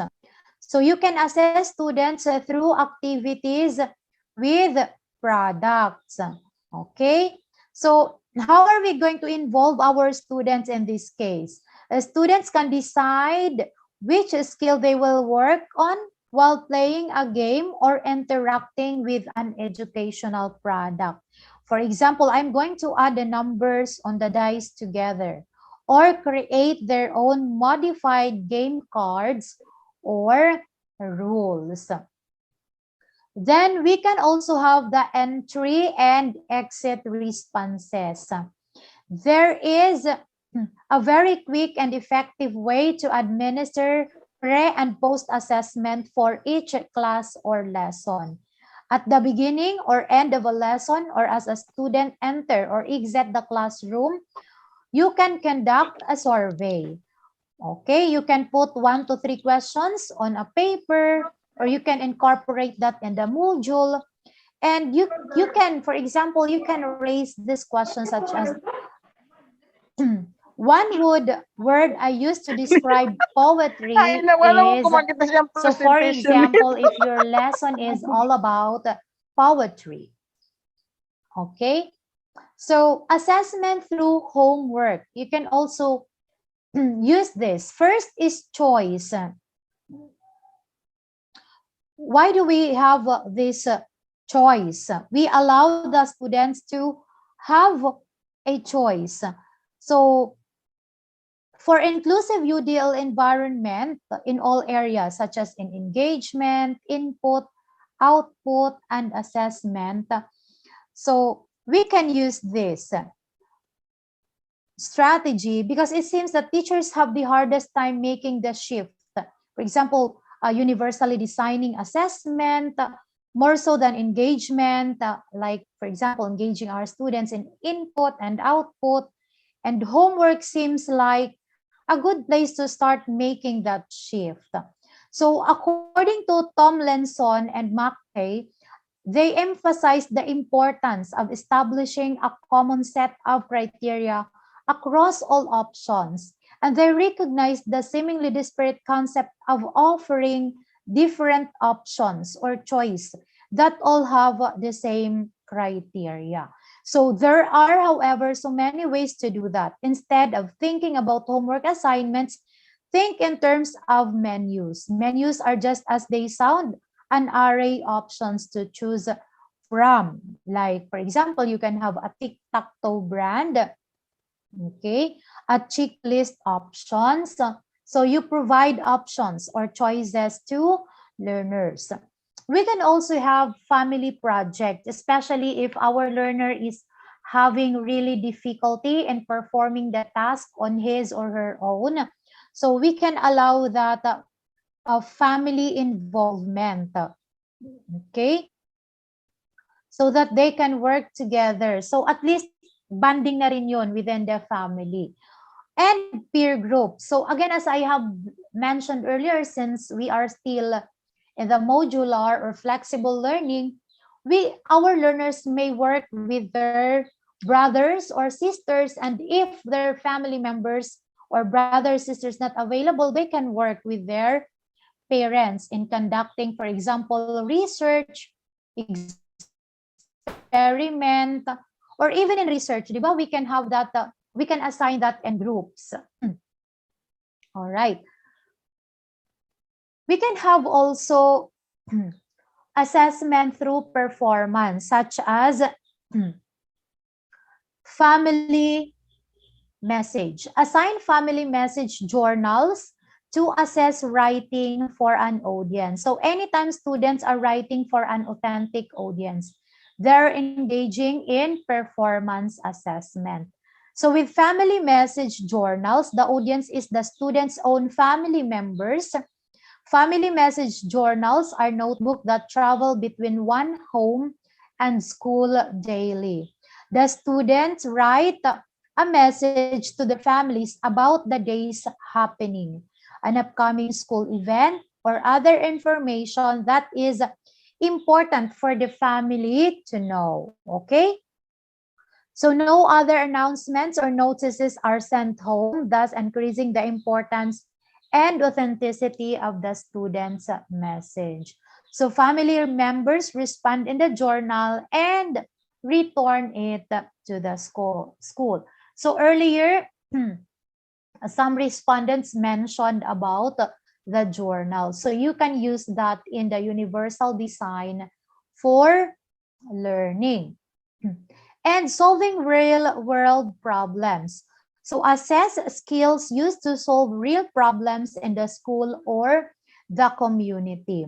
An effective way to make an assessment authentic and meaningful is to assess these skills that are used to make a difference in the school or community. So during class meetings or anytime a student mentions frustration with a situation, turn it into an opportunity to solve the problem. Okay. So next is ability profile. So this is important to create a profile of students' abilities. An ability profile is a representation of skills that a student has achieved. Diba? You conduct the PhilEri, the numeracy and literacy skills of your learners. Okay. This can be maybe written through this in a descriptive form, a photo or a video or a work sample. Next is the responsive report cards. Use responsive report cards. Once you have provided multiple means of engagement, the representation, and on how the students would express what they learn and assessment, do not resort to static, uniform formats for reporting progress to families. A single grade accompanied by one or two comments that are selected from a menu of pre-written comments is not informative at all. So it does not indicate how hard a student has worked, what coping strategies or study skills he or she learned along the way, or interests the student developed during the units of study. So this should indicate how far the student has progressed, how the curriculum was designed to meet his or her needs, the skills that has been achieved by our learners, and the skills that needs to be achieved, so that the parents as well know the level, the skills, the capability of their children. And of course, self-evaluation. So you can use the icon sheets, okay? Learning logs. Encourage students to keep learning logs. A learning log is simply an individual journal or notebook in which the students record ideas or reflections on what they are learning. So like you can write there, or you can have, I learned that, then the student will continue with will finish the sentence. An insight I have gained is, okay, I like or did not like So, and then the learner will continue. And you can also have the IRS questions. You can have the list of IRS questions for students to answer. These were coined by Clough and Danaher, and it described a list of reminder questions posed to students so that they can double check themselves. As the IRS does to remind you to double check everywhere before submitting. Okay, you can have IRS questions on the spot where students submit work. For example, did you put your name on your paper, especially in the modular, no? In the modular, I have seen posts of different teachers. They're saying na hindi po kami manghuhula. Oo. So we can have that one. And we can also use the 3 cups. Provide 3 colored cups for students to indicate their level of understanding. So during a lesson, teachers often assess understanding by asking questions or scanning the crowd for confused faces. Another way to determine who is comfortable with the content, who is confused, or who is frustrated is to implement the 3-cup system. Each student has 3 cups stuck on his or her desk, 1 green, 1 yellow, and 1 red. Or you can have blue or orange, okay? And you can assign or indicate, okay? Like for example, if the green one is on top, it indicates that the student understands the information and does not have any questions, okay? So for example, if the blue one is on top, the student may be a little confused and needs another example, or you have to slow down with your discussion. And for the last one, for example, the student is really frustrated and really needs a break, okay? And the cups can be used continually during the lesson or at checkpoints when the teacher stops and asks how everyone is doing. So yun. So how does UDL help teachers in the classroom? So UDL support teachers' effort to meet the challenge of diversity through differentiated instruction and flexible use of teaching resources. So please remember that we provide multiple way of engaging our learners, multiple way of representation, presenting the lessons to our learners so that they will have a complete grasp of the lessons that we are providing or giving to them. And there are multiple ways of on how the students would express the lessons or how they would express what they have learned from the lessons that we have shared to them. So I know for sure you are very familiar with differentiated instruction because basically you are already applying that in your classes. And these are now the how, the what, how, why of differentiating. The what is modifying, you modify the content, the process, the product, and the learning environment. Diba? We provide space to engage our learners. We provide space so that our learners will be comfortable in the presentation of the discussion, and as well as we provide necessary space in the on how the learners would express the ideas that they have learned. So how are you going to differentiate? It is basically based on the student's readiness. So that is why it is very important to conduct a diagnostic test. So with that, you can apply the survey that I have mentioned earlier, and their interest as well, and their learning profile. So why there's a need to differentiate? Basically, it is to access learning. So to provide access to all. So education for all. So that will be providing access to learning to all kinds of students. And motivation to learn, because of course, if the strategy is based on their interest, the learners will definitely be engaged. And if their profile, their readiness is considered, they will be motivated. Again, they will feel in their endeavor towards in the education and efficiency of learning, of course. Like and subscribe to the L&D channel on YouTube using the link youtube.com/@learn2lead channel. For more information, visit our NAAP Region 8 official Facebook page at facebook.com/NAAPR08.